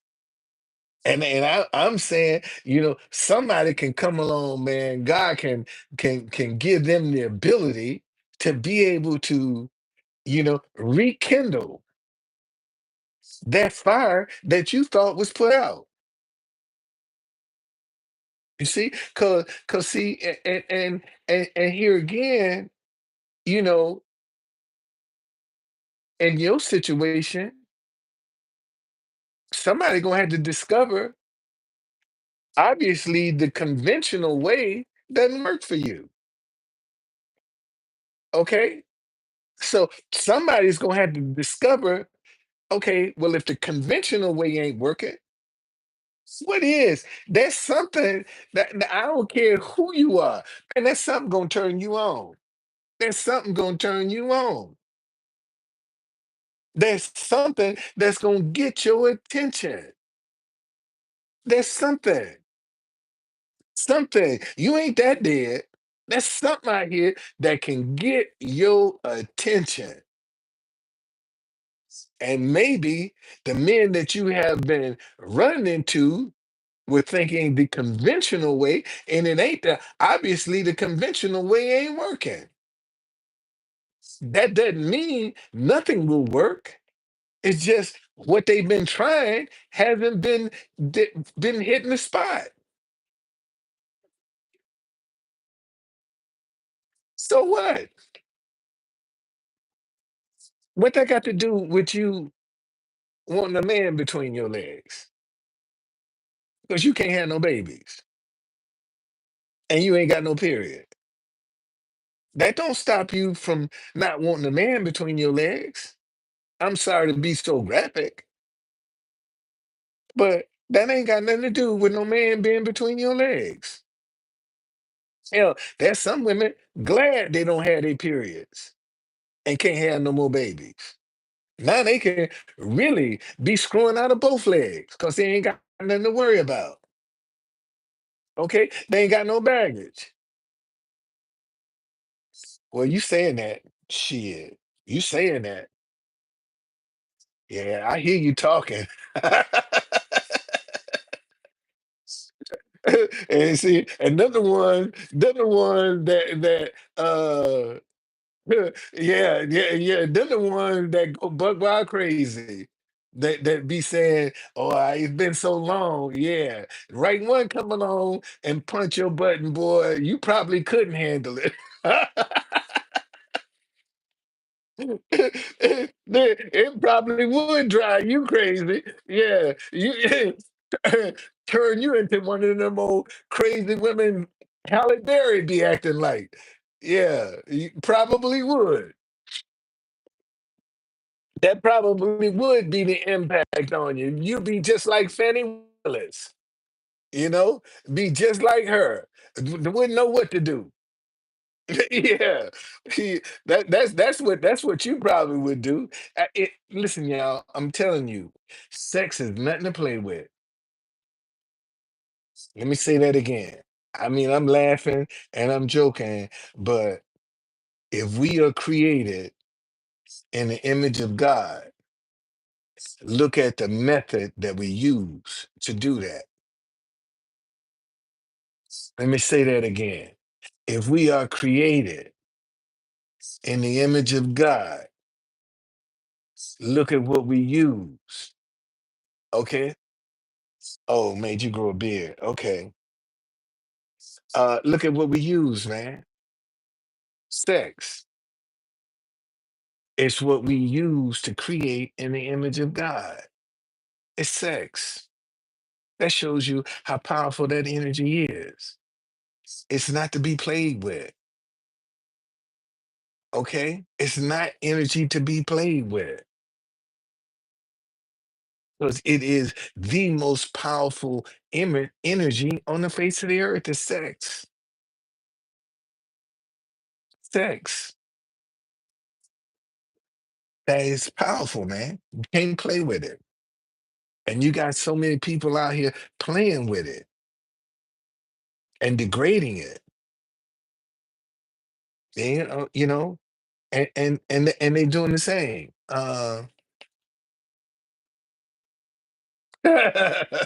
He's in. He's in. He's in. Yeah, he's in. He's in, man. He's in. So, like I told y'all. Uh, I don't think it's gonna go the way that y'all thinking it's gonna go. I really don't.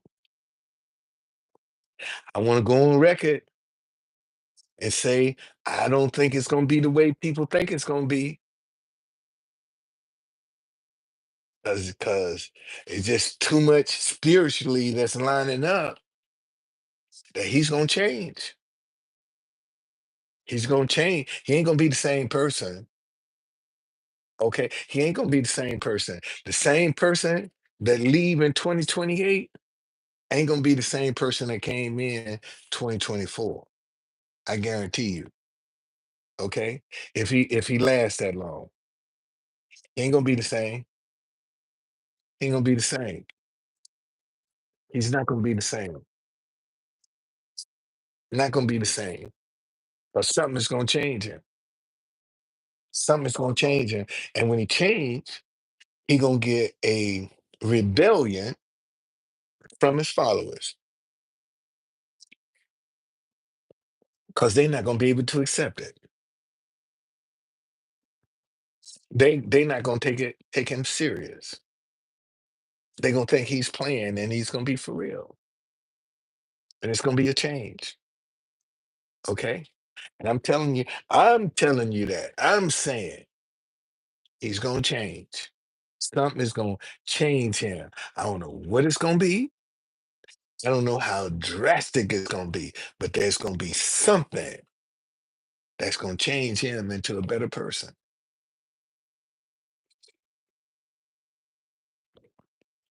Something is gonna change him into a better person. Look at George Wallace. Look at George Wallace, man. George Wallace stood in the door of to keep black people out of the University of Alabama and had to go back in a wheelchair and crown Miss Alabama, who was black. The same school that when he was walking stood in the door. And when he was in a wheelchair, had to go back. Something gonna change, man. Something gonna change. Something gonna change him. I'm telling you, something is gonna change him. And I ain't wishing him no bad. But I'm telling y'all, something gonna change him. He's not gonna be the same person. And you know, Jonah was in the belly of the whale 3 days. Jesus was in the heart of the earth 3 days. And the first 3 days of his presidency, the weather is, let me see what it's like now. It's 23, feels like 17. 26 today, tomorrow 21, Wednesday 20. First 3 days of his presidency, 26, 21, and 20.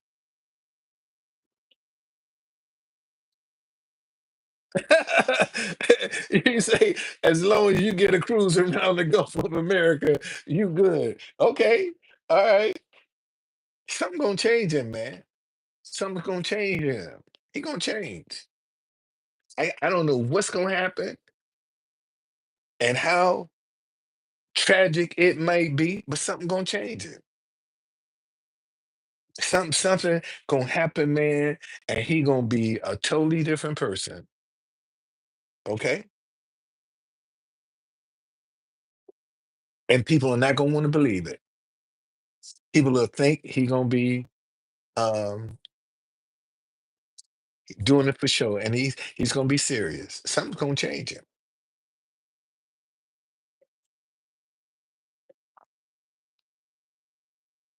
Because God is the only one that can change a man's heart.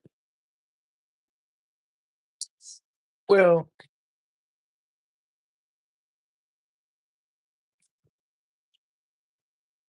I don't think it's gonna happen. I think that I would be surprised if Greenland did, but I don't think it'll happen. You know, um, there are a lot of minerals in Greenland. They're not doing that because it's something under that snow, buddy, that they want. Something under that snow. It's some minerals there, some stuff there that they want. It ain't about national security. And probably there are a lot of people see, ooh, shit. Steve, man, thank you. Thank you, brother. Thank you, man. Brother just sent me $50. Thank you, man. Thank you so very much. Damn, that scared me. It's like, whoa, thank you. Um, I just think that, see, a lot of stuff that we take for granted, we look at the surface, but there's a reason that people get behind that kind of stuff. There's a reason for that. There's a reason. And the truth gonna come out. It's gonna come out. It'll come out. It really will. It'll come out. Just a matter of time. It'll come out. It'll come out. But something's gonna change him though. Something's gonna change. I'm telling you. Something is gonna change him.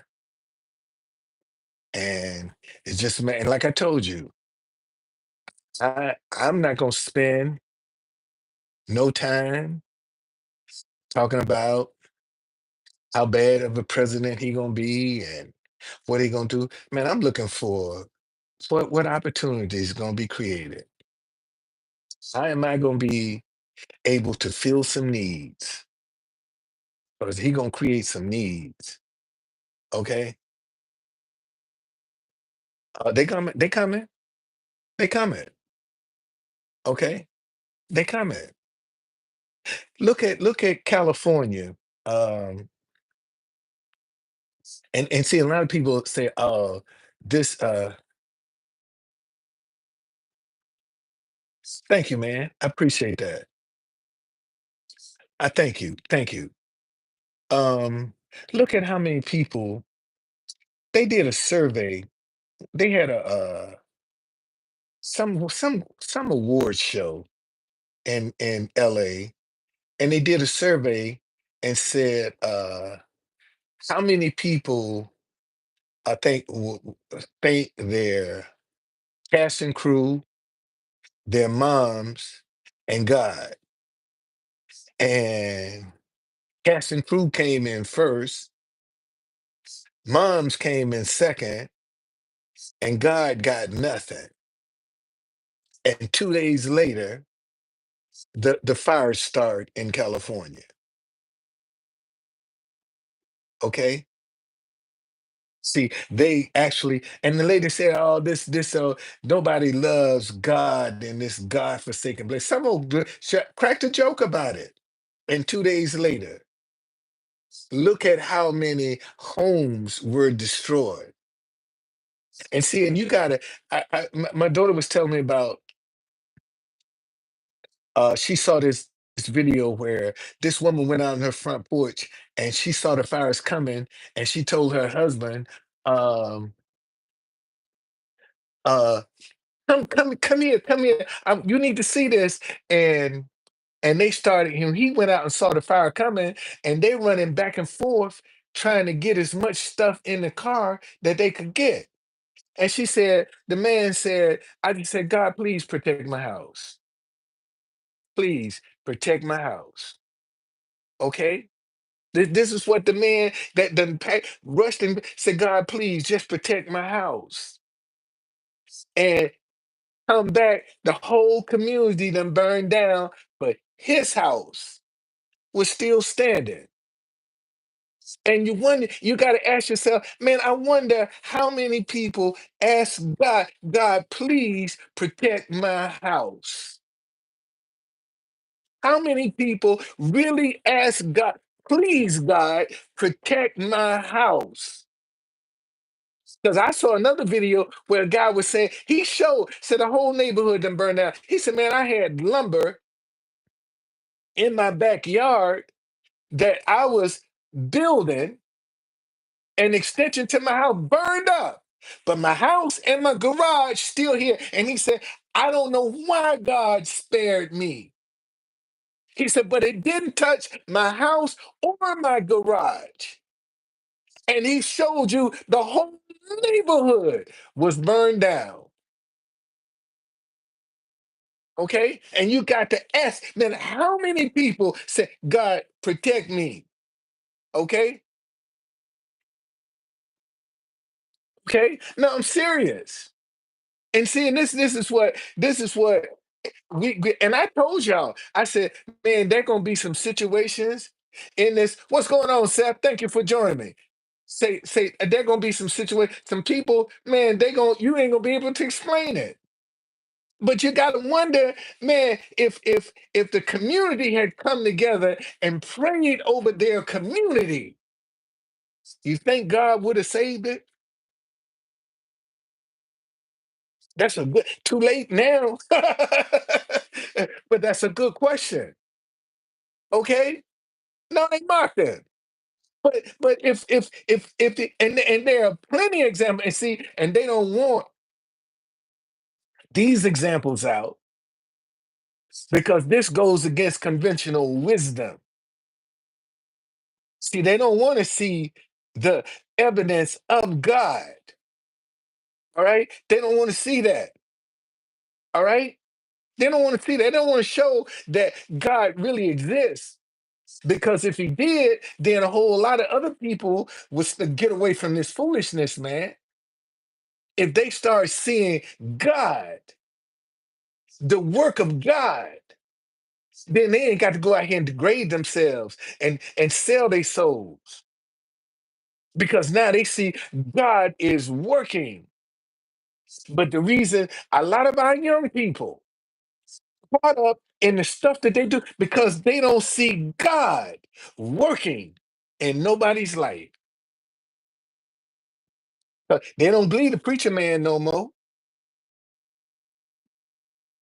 Okay? They don't believe the preacher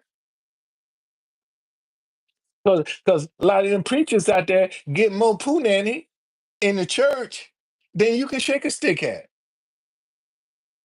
Okay? A lot of preachers sleeping with the sheep. They ain't only teaching to sleep, they sleeping with the sheep. Okay?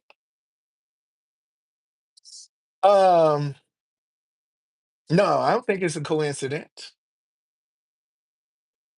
To this day, you still can't.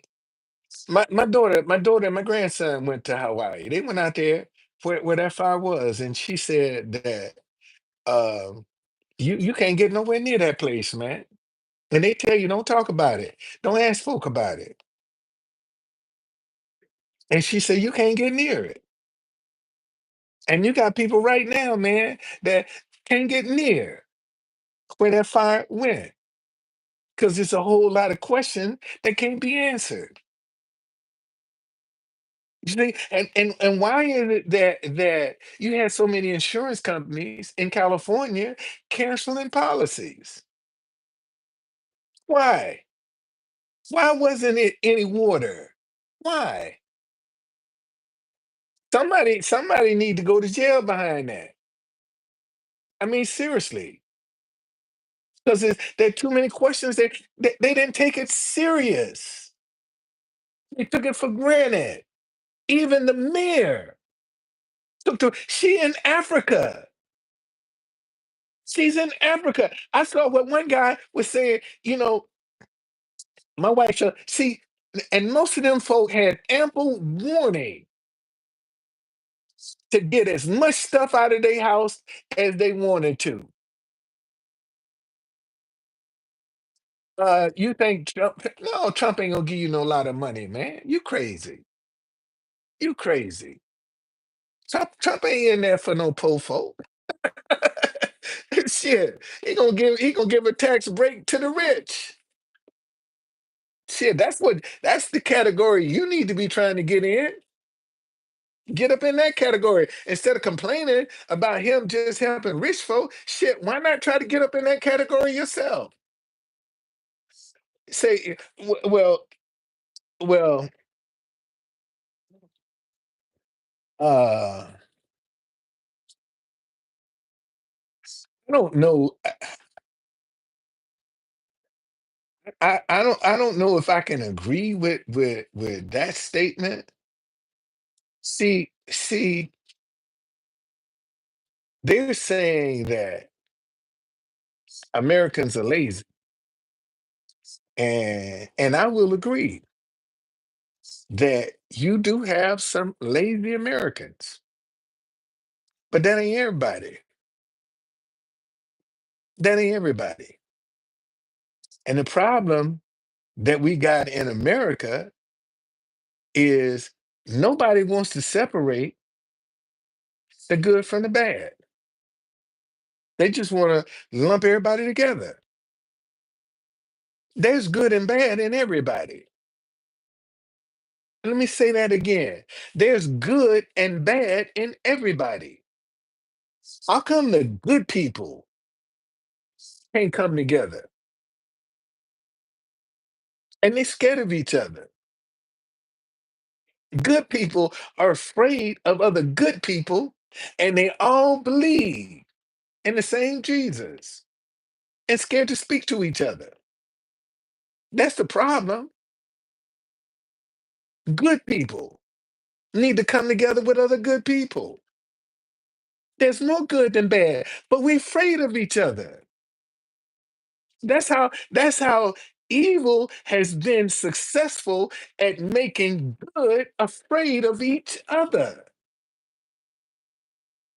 That's how successful it's been.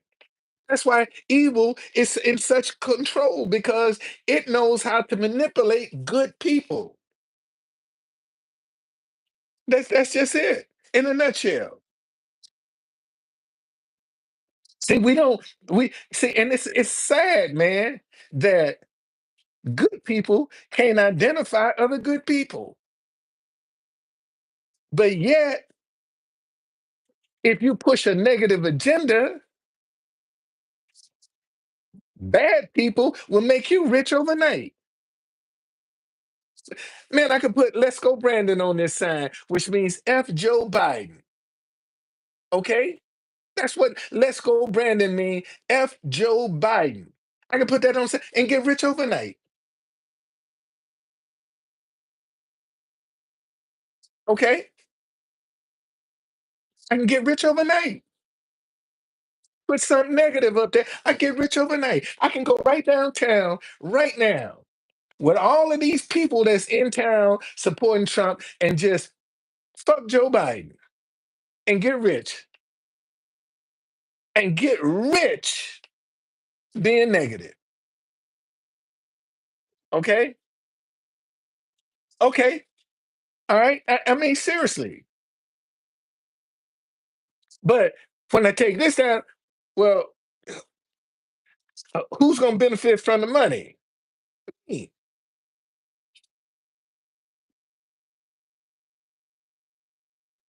Okay. Well, but I'm just saying, if I, Seth, what I'm trying to show you is, if I was just in it for the money, I could go negative. Man, I'd be out of this hotel. Be out of this hotel, have me a brand new vehicle for my business, everything going, clicking, just by going negative. Okay. No, I'm not investing in crypto. No, sir. I'm not in. I mean, you know, if you can take something just out of thin air and give it value, okay? I mean, seriously.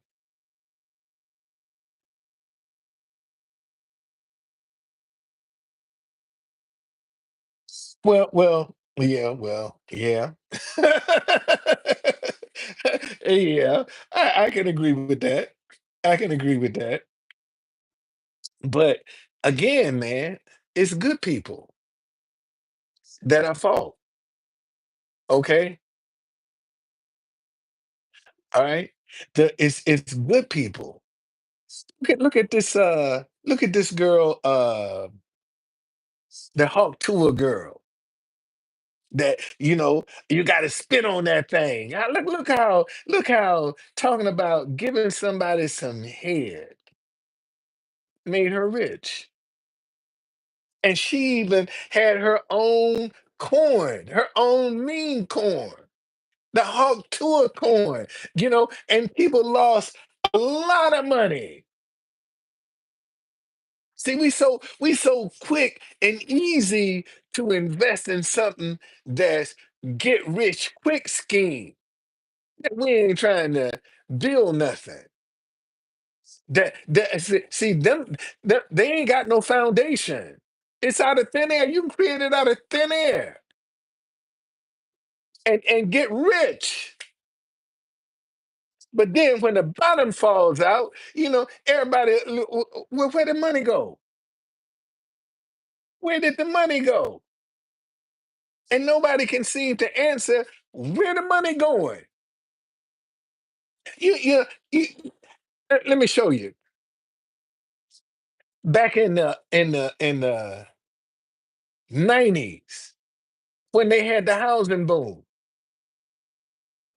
I mean, I'm talking about houses was selling like crazy. And the bottom drops out. Where did the money go? Where did all of that money go to? Somebody got paid. And then the money just boom, magically disappears. Where did it go? But we don't want to ask no questions like that. Okay. Well, music, man, music has value. You can control people with music to what they listen to. Um, well, I don't know so much as Rick James, but if you go back and look at the 60s, 70s, and part of the 80s, uh, the musicians were conscious. They were in touch with what was going on in society. This music we got now, especially in our community, is only selling sex, death, and drugs. That's all this, and they're getting rich, killing each other. It encourages them to kill each other, and they get rich. A lot of them flying private. And they ain't got a high school education and flying private, man, but they can get on there and rap about, killing somebody or degrading somebody and get rich overnight. Yeah, the young kids that are honor roll students doing it the right way and get the time of day. See, people that are doing the right thing are the ones that's getting ignored because we glorifying bad behavior. We will reward bad behavior before we will something positive. And you have to blame that on society. Blame that on society, man. That's the only people you can blame that on. Because a lot of the conditions that we got going on in our community right now, man, if good people would come together and start supporting other good people. See, because you can only fake this shit for so long. You can listen, y'all. You can only fake good so long. You can only fake it so long. And after a while, you're gonna get tired and give it up because it ain't working. That's how you know who's who.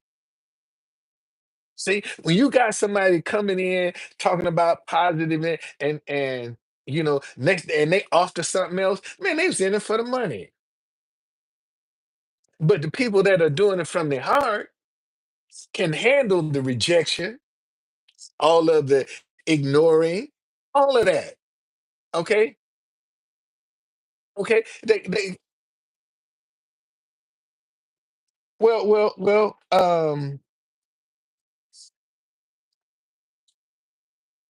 Real simple, because a lot of them people don't believe in God. See, you got a lot of Christians, man, that believe in God when they need Him. That's the only time they gonna believe in God, when they in need. Because remember, I told you, good people are afraid of other good people, and they believe in the same Jesus and scared to speak to each other. Good people are afraid of other good people, and they believe in the same Jesus and won't even speak to each other. That's by design, man. That's by design. That division is powerful. To keep us separated is powerful. That's why they do it. That's why they do it. That's why they don't want you embracing nothing positive. Because it might give you the wrong conclusion. That's why they only show you negativity works. You gotta sell your soul. You gotta demonize yourself, degrade yourself, and I'll make you rich. I'll make you rich. Degrade yourself. Come out here and expose yourself. Have sex on social media. I'll make you rich. You know, show your intimate parts on social media. I'll make you rich. They don't see it doing the right way, being faithful, being honest. You got to have, 5 or 6 different babies with 5 or 6 different baby mamas, and they'll glorify you. Look how they tear down LeBron James. Man got 22 years in the NBA. Children, raising his family. And look how they trying to tear him down. Because he ain't doing what some of them other athletes are doing. See, when they see something strong, they don't want strength, man. They want weakness. They can't control strength. They can only control weakness. And that's what most folk is going to exemplify is weakness because they can be controlled.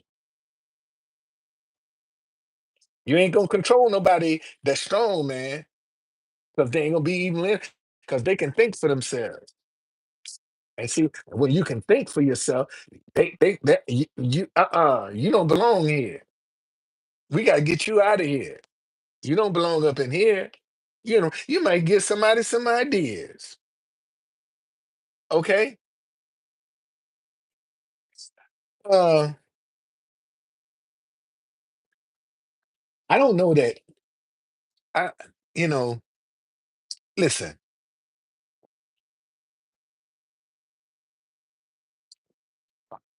People say Michael Jordan is the GOAT. I say bullshit. That's bullshit.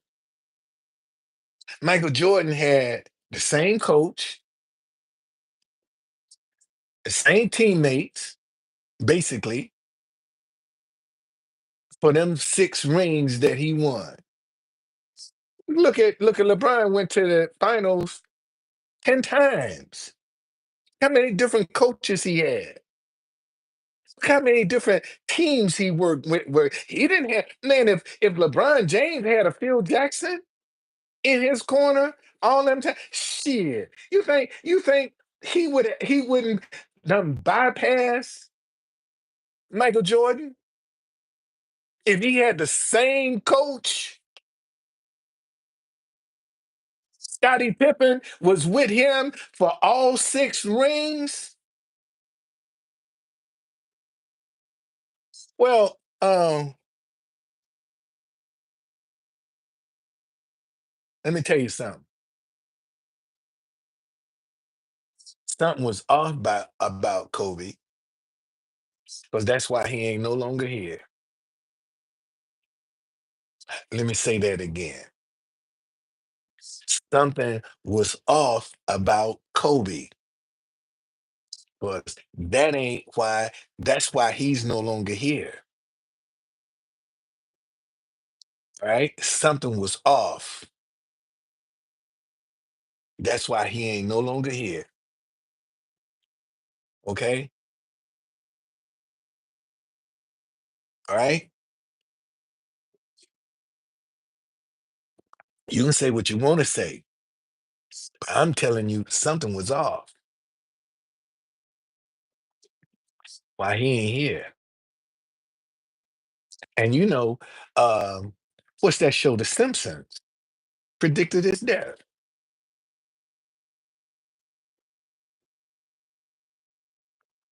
The Simpsons predicted that he was going to be killed in a helicopter crash. Okay? I don't know what it is, man, but something's off. That's all I can say. Something is off, and you can't touch it. Can't touch it. Better not talk about it. Better not talk about it. Something's off. Yeah. Hey, they ain't been wrong yet. They ain't been wrong yet. That's all I got to say. They ain't been wrong yet. I keep telling y'all, man. Keep telling y'all, there is something that's going to happen to Trump that's going to humble him. It's going to change him. I don't know what it is, okay? But something, because listen, he's the 45th president and he's the 47th president. Add up all them numbers, going to come up to 20. 45 and 47, 4 5 is 9, 4 7 is 11, 9 plus 11 is 20, okay? Listen to this. Listen to this.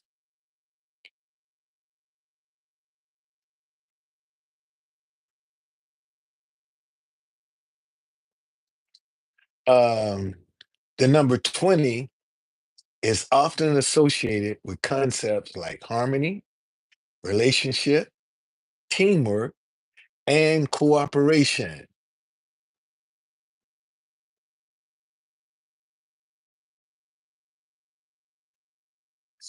Well, he's married to an immigrant. He's married to an immigrant.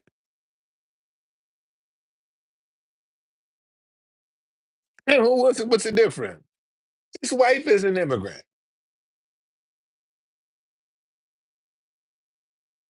So that don't forget about that. What's going on? Don't forget about that. His wife is an immigrant. I, no, I don't think that. I don't think that's going. I don't think that's going to be it. I think it's something really going to shake him to the core. Something is going to happen that's really going to shake him to his core, and it's going to change him. It's going to change him. Okay. I don't know, man. I don't know what it is, but something is gonna shake him to his core. And I believe he's gonna change. I really do. I believe he's gonna change. And when he does, his supporters are going to struggle with that change. They're going to struggle with it because they're not going to want to accept it. Something is going to change him. Something is going to change him. He ain't going to stay the same. All right. Uh, I don't know, man. I don't know. I don't know. I don't know. Maybe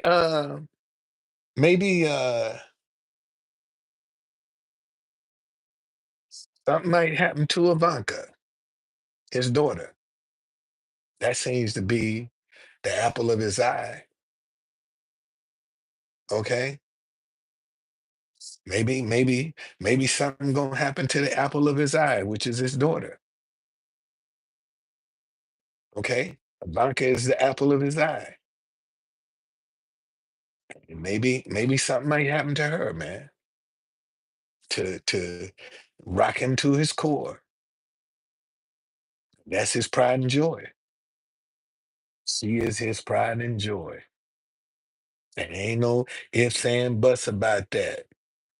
That girl is his pride and joy right there. That's his pride and joy. So I ain't wishing no bad on nobody either. Let me go on the record to say that. I ain't wishing no bad. Okay. All right. But I'm just saying something's gonna change him. And whatever hit him is gonna knock him to his knees. It is. It is. It's gonna knock him to his knees. See, so um but and in cases like that, man, you can just all you can do is pray for him. That's all you can do is pray for him. Because wishing him bad, and you're gonna have a lot of people that will um rejoice at that moment. A lot of people gonna celebrate that moment, and that's not the time. You can't celebrate no bad that comes on another person because it opens up the door to come to you. That's all you doing when you celebrate somebody else's downfall. You just open up the door for it to come to you or your family. So and who wants that? Who wants to be a part of that? That's all I'm trying to tell people is, man,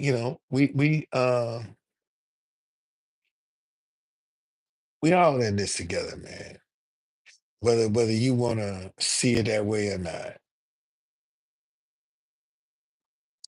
but it just depends. Okay.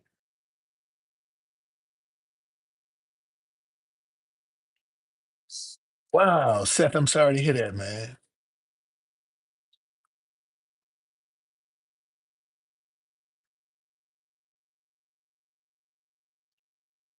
One day before his 89th birthday. Damn, that's crazy. That's crazy. That's crazy. That is crazy. That is crazy. Sorry, man. My condolences, man. That is crazy. But those things happen for a reason. That's just how you have to look at it. It happened for a reason. It happened for a reason. So the only thing you can do is just hold on to the memories that you have. Okay.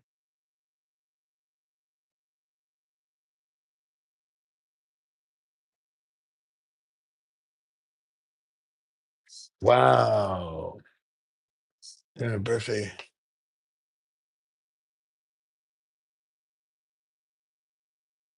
Wow. Well. At least you got the chance, man. A lot of people don't get that chance, Seth, to get a last word in.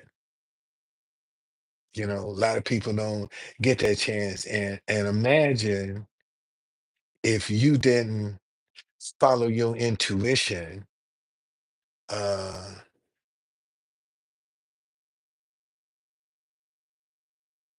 well, diets. It has a lot to do with diets.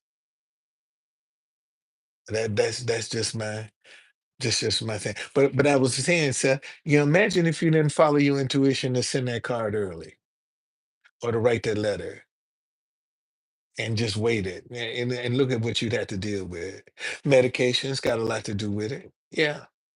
Diets and medication, because that's pharmaceutical is big money.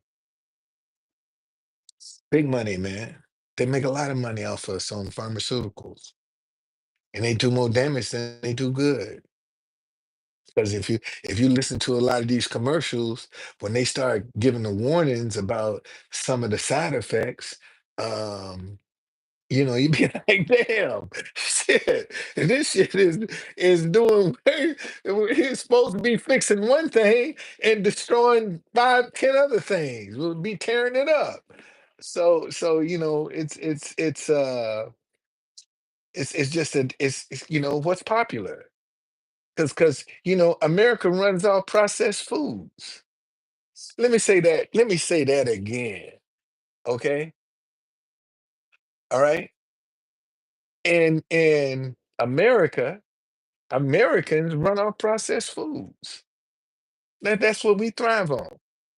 The Subways and the McDonald's and the Wendy's, you know, wing stops.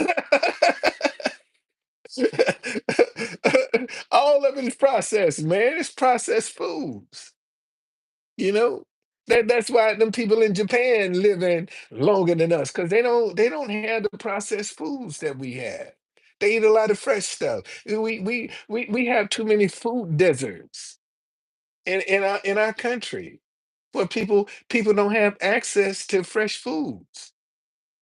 They ain't got nothing but junk, and that's what they live on because that's big business. That's going look at how many communities, man, that you start seeing these dialysis centers, okay, that are popping up. They ain't popping up for no reason at all. Because they know, man, whatever that community is eating is gonna make them sick. They're gonna need that. They're gonna need it. And that's why they're there. Okay. I got a visitor from Nantucket, Massachusetts. Just went to my truthconductor.tv. Um, see, every time I get a visitor, that's what I get. That's the warning that I get. But that's the thing, man. That's the thing. And then when you start trying to talk about things like this, and people say, well, man, I'm 72, and I don't a lot of stuff I don't eat. My kids were raised on McDonald's. I don't eat McDonald's. Met my kid's mama in McDonald's. So, it's just it's our eating habits are not in line with health. Our eating habits are not in line with health. Our eating habits, is what's killing us, and the medication. That's what's hurting us. You talk about, look how many men that suffer with erectile dysfunction. Young men can't get it up. Young men that are, come on, because it's what you eating, and you don't see that. You don't see it, and can't nobody tell you that. But it's what you eating. And they give you all this medicine that's only gonna make the situation worse. They ain't gonna imagine if they made you better, then you wouldn't need them. If they're gonna actually give you some medicine that's gonna heal you, you don't need them. They'll be out of business. But all the medicine they give you, they're gonna have to prescribe something else to counteract the side effects of what the first medicine gave you. And then the second medicine is going to even make more side effects. That down the road, they're going to have to give you some more medicine to correct that, which is only going to create some more side effects. Just that simple. It's a vicious cycle, man. It's a vicious cycle. And they know it. And you got some people, man, they're addicted to the medication that they have to take. They're addicted to that medication. And that medication gonna create some more side effects that they're gonna have to have some more medicine for. That's gonna create some more side effects. And it's a never-ending cycle. And that's by design. Okay?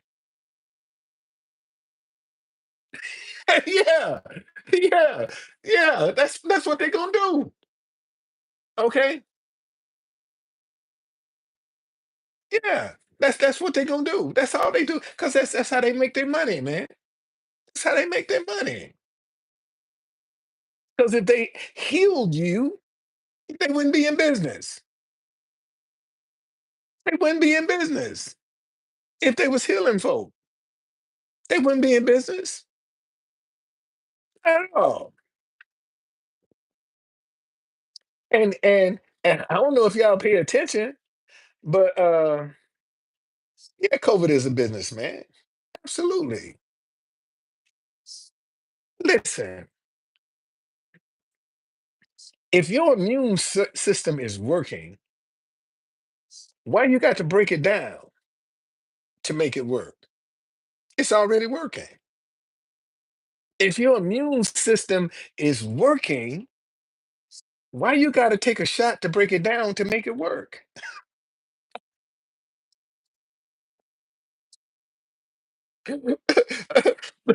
Answer that question for me. If your immune system is already working, why you got to break it down? Why you got to break it and it's already working?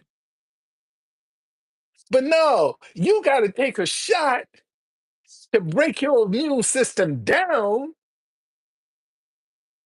so that you can keep coming back to get another shot to make it work. But it's already working. So why do I have to break my immune system? Why do I, if I'm not susceptible to cold, why do I have to have a flu shot so that I don't catch colds? Why do I need a flu shot? You're gonna give me the flu to break my system down, so now I can become dependent on your medicine. But it's already working. So if my immune system is already working, why do I need to take a shot? And it's already working. Make it make sense. Make it make sense. Yeah, they gave him a pardon too. They gave him a pardon because they know it was big business. That's all that was about with big business, man. Shit, they made billions of dollars off COVID. Billions they made off COVID, man. Got people scared. Got them afraid. And I was wearing a mask because I was hiding a dental issue. It wasn't about it wasn't about me being scared of COVID. Shit, I'm trying to hide my effed up teeth. That's why you saw me with my mask on. I'm trying to hide some shit. But shit, you got people right now, man, still wearing masks. Still wearing masks. Still wearing masks. But if your immune system is working, You got to break it down to make it work. And it's already working.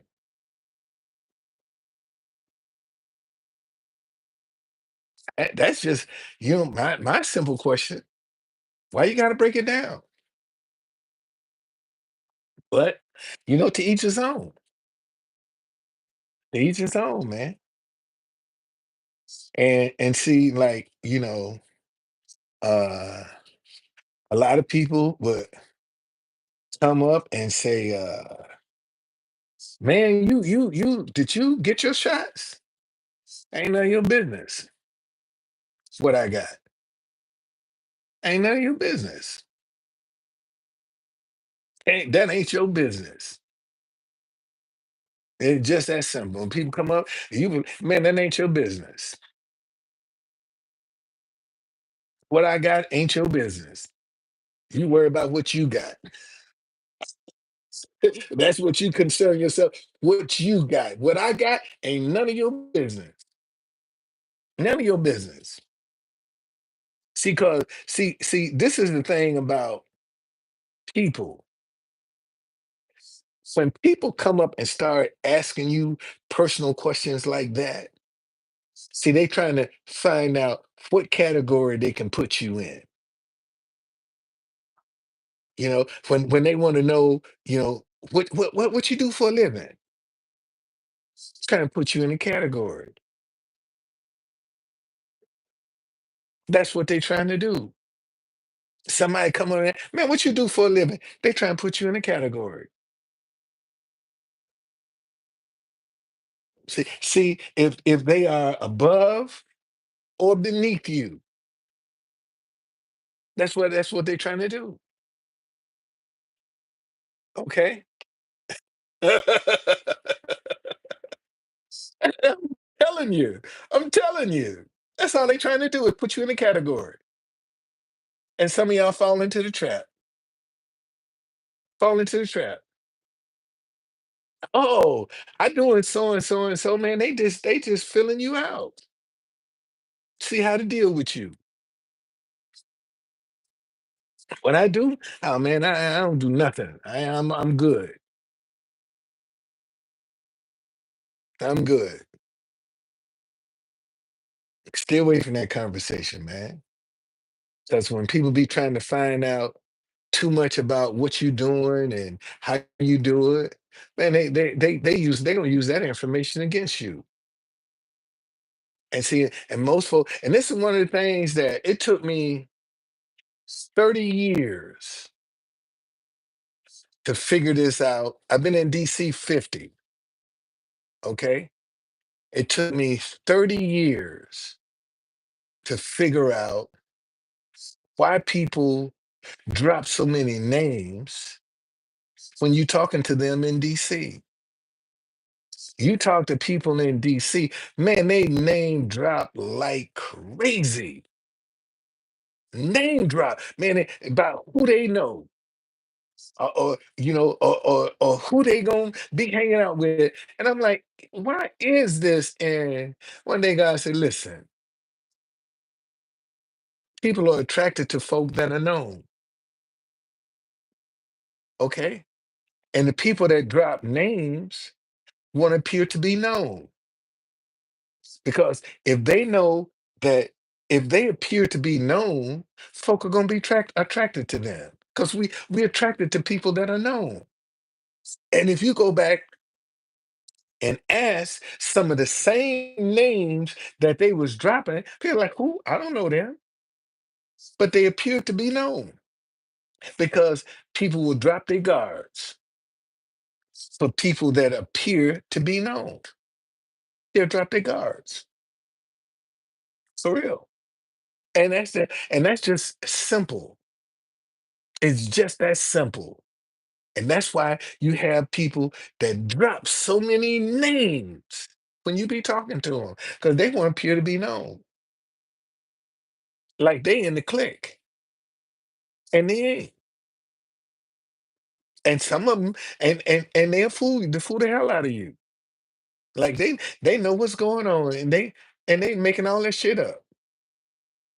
But because you don't run in the same circle, Yeah, yeah, yeah, yeah. They be dropping so many names, man. So many names. So they want to appear to be known. You see? And if you need something, oh man, they know. Let me ask them. They know somebody and they can't get no further than you. But they got you thinking they got it going on and they don't.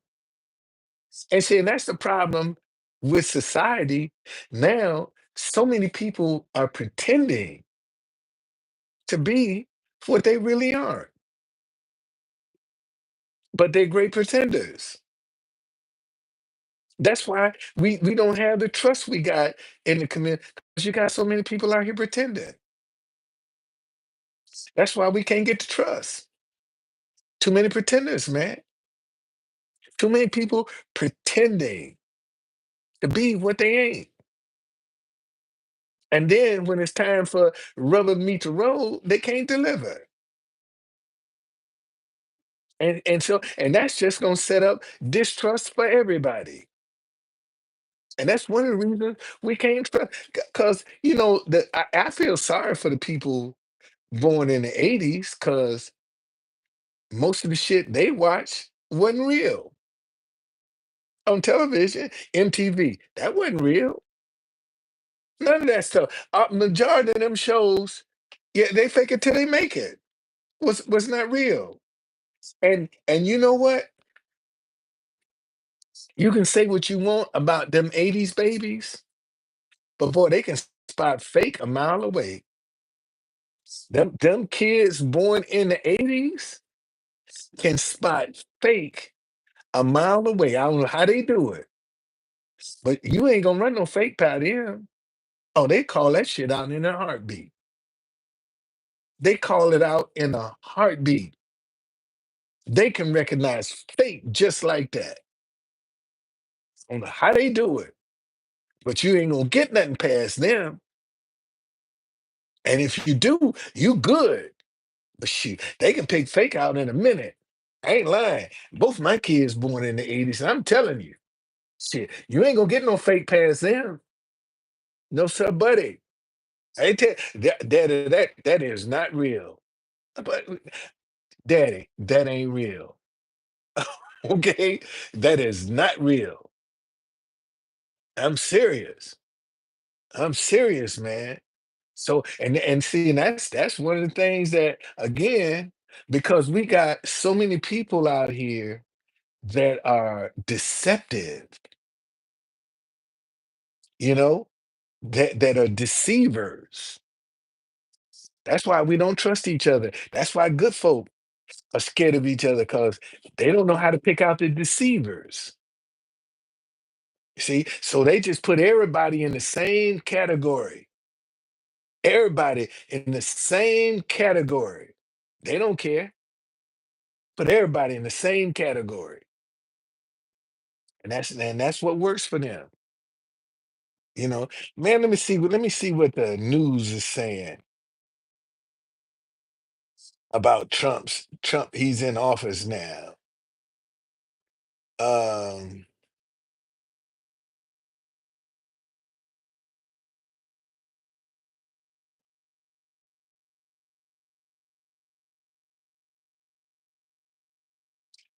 uh,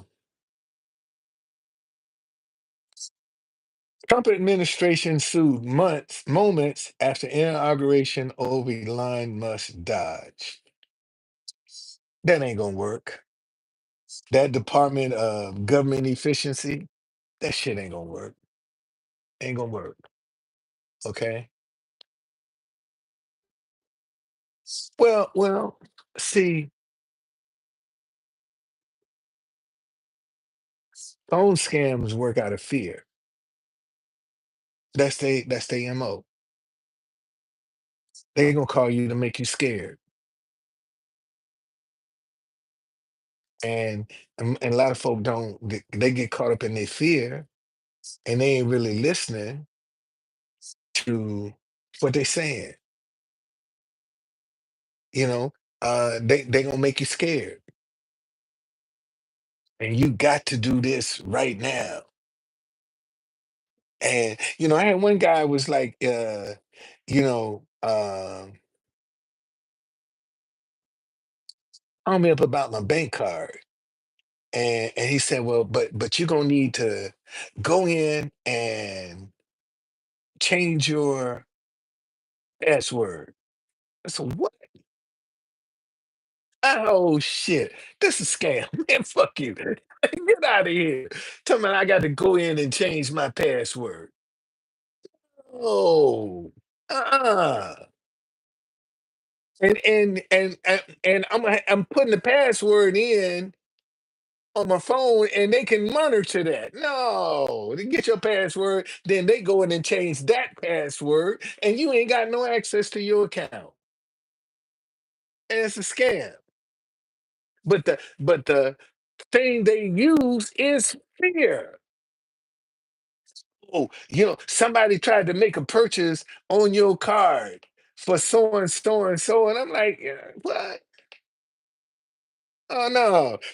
And the thing of it is, they and they was masking my bank's name. Phone ring, and I look, it's my bank. And not knowing the number is masked. It's not my bank. But they calling pretending to be my bank.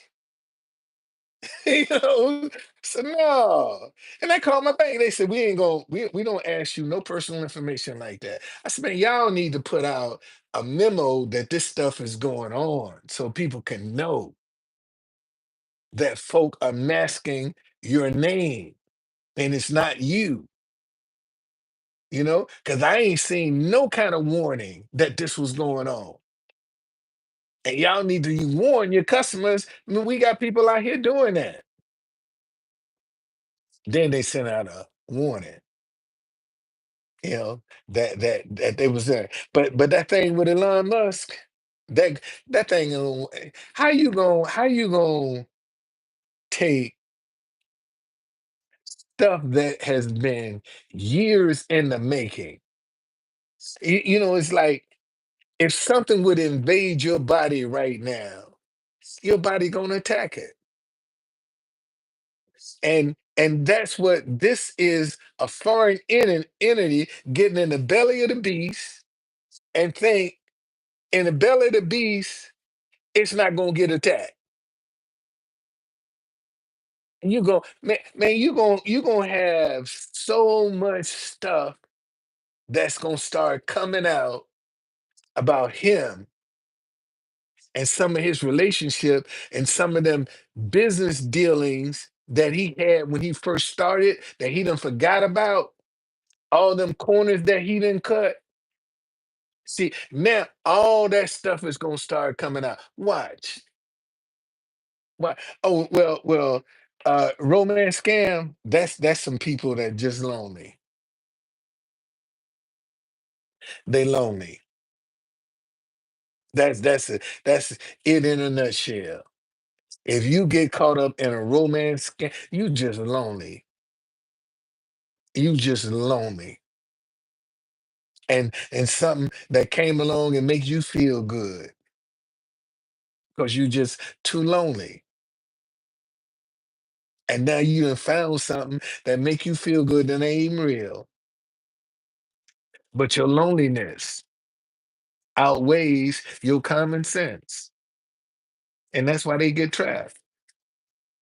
Because their loneliness outweighs their common sense. Just that simple.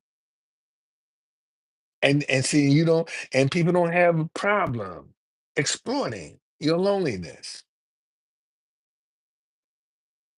Because you thinking something is real and it ain't. And they're just manipulating your emotions because they know you're lonely.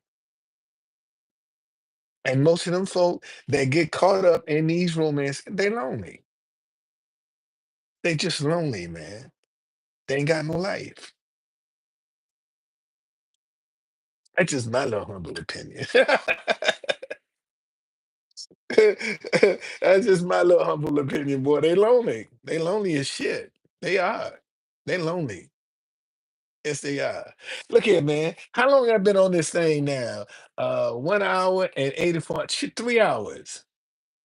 I've been on here 3 hours already. Um, I ain't got nothing to do. It's cold. Let me see how cold it is out there now. Cause I ain't going outside. I ain't lying. And that it feels like it's 22 degrees. Feels like it's 15. Ain't nothing out there for me. Ain't nothing out there for me. Ain't nothing out there for me. That cold, no, buddy. No, ain't nothing out there. I'm glad I didn't go out. I was going down to the White House today. I had to be out of my mind. Go down there in that cold ass weather. And tomorrow is gonna be just 21, and Wednesday gonna be 20. So I'll wait till what Thursday is 32. I'll go out then.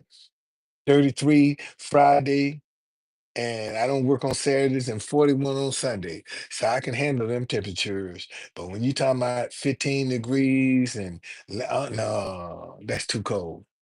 That's too cold. Take a trip to California. Um, I wouldn't mind, man. I wouldn't mind. I will one day. I will. Ain't gonna always be here. Ain't gonna always be in this hotel. Something gonna click, man. Something gonna click this year.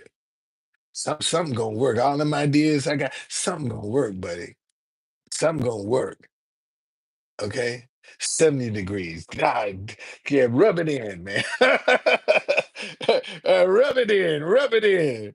But nah, I ain't gonna always be here, buddy. Ain't gonna always be here. I ain't gonna always be in need. I'm gonna be able to help some people. I believe that. I'm God's main distribution channel for his wealth in the earth realm. That's who I am. I'm God's main distribution channel. He want to get some money into the earth realm, gonna send it through me. That's what I believe. Gonna send it through me. Uh uh we got a skid row here. It ain't may not be as bad as that, but but see, and that's why I'm grateful.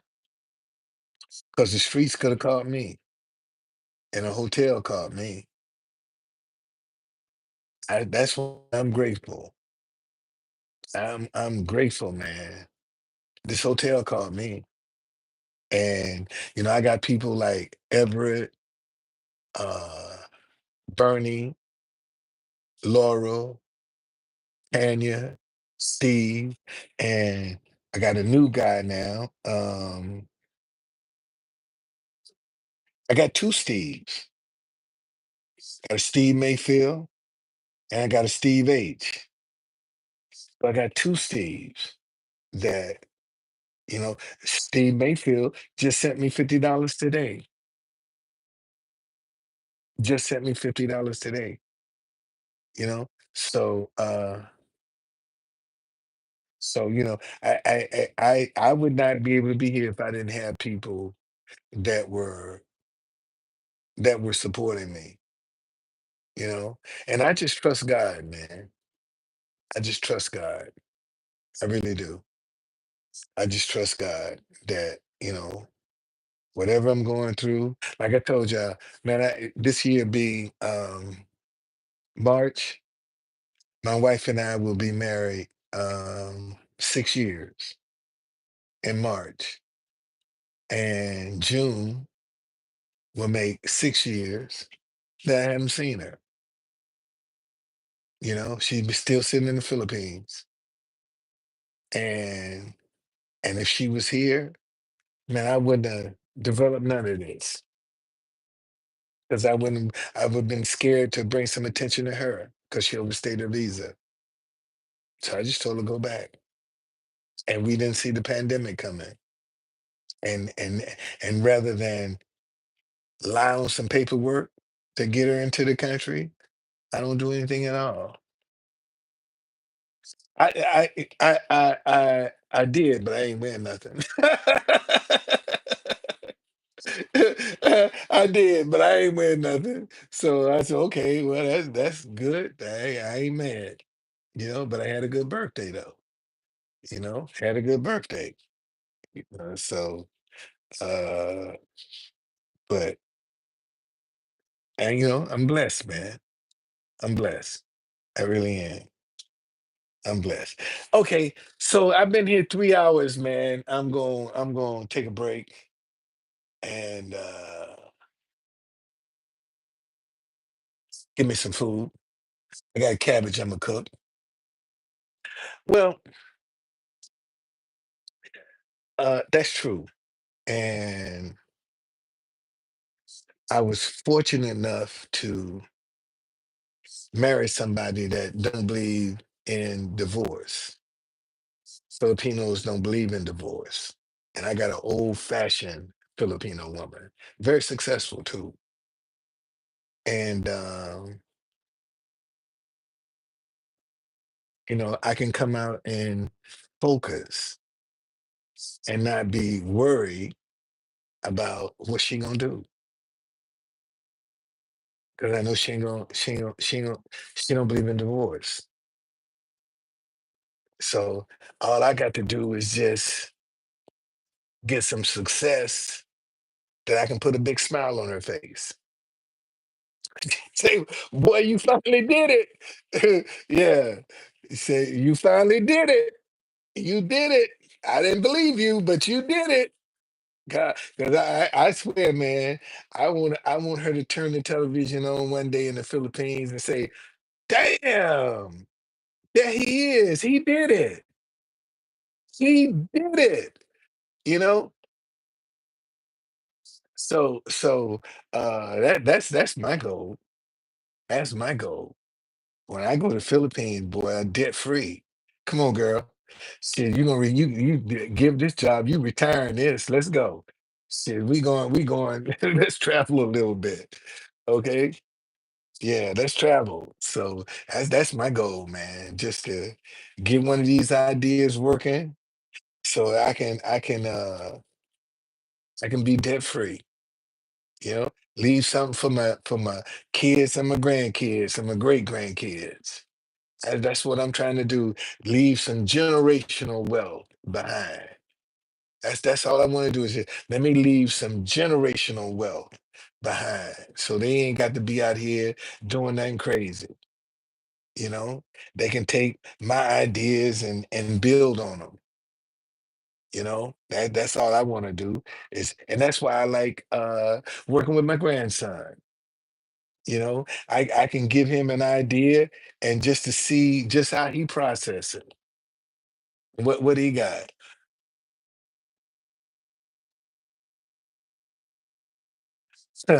Trump will help me with my dream. God gonna help me with my dream. I believe that before I will Trump. Uh,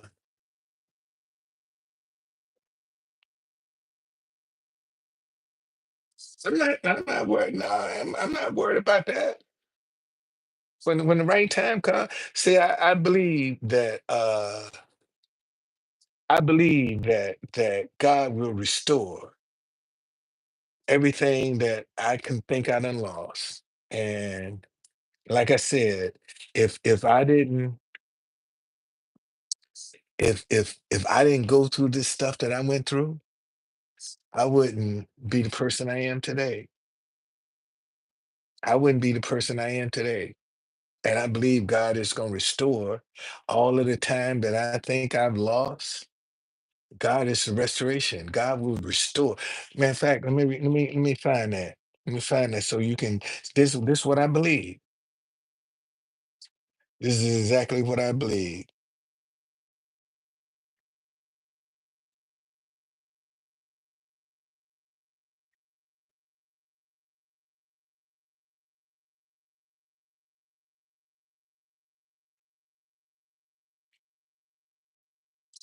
Um, let's see here.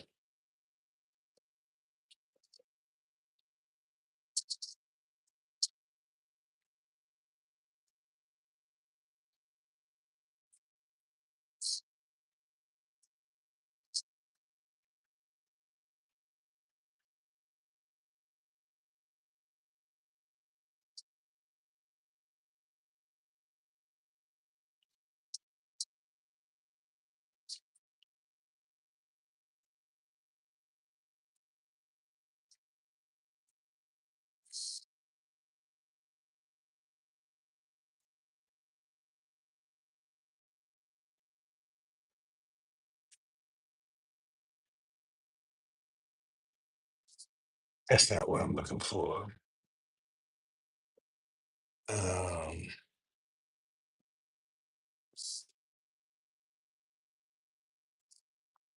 God will restore. Hold on.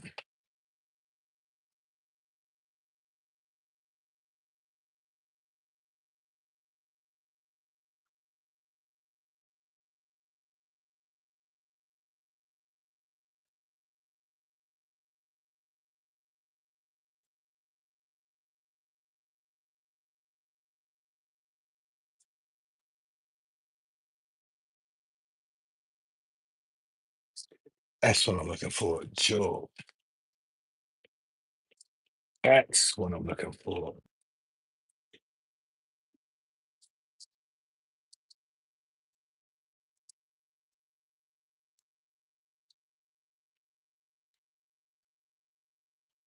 Here we go. Um,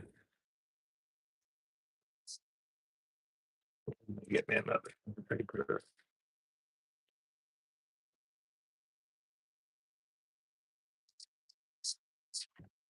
This is what it says. Uh,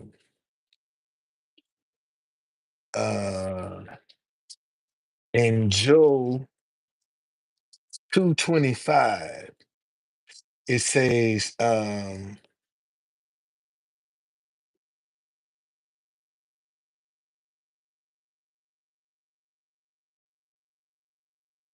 so I will restore to you the years the swarming locust is eaten, the crawling locust, the consuming locust, and the chewing locust, my great army which I sit among you.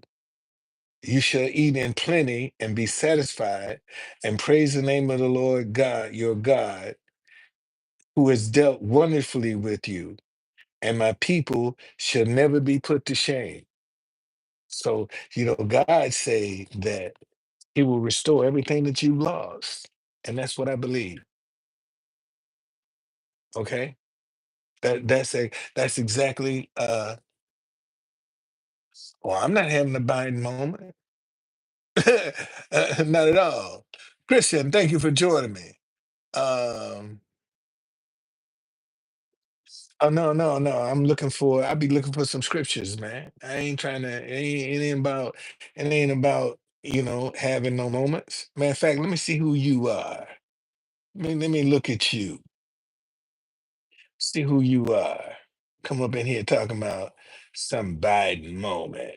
Might be one of my trolls. Let's see. Let me see. All right, you good. I'll let you slide. I'll let you slide. But by the way, I am 72.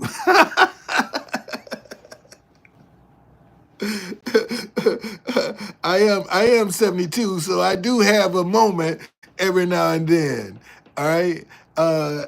I sure do. I do have a moment. Yes, I do.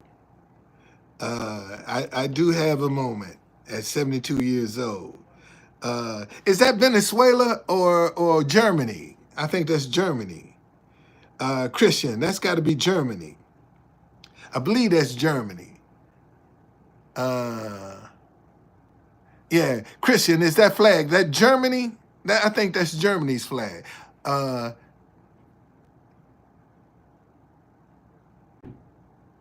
Deutschland, ja, so it must be yes. Germany, that's right, because I play your national anthem a lot, man, in front of the White House, and that's what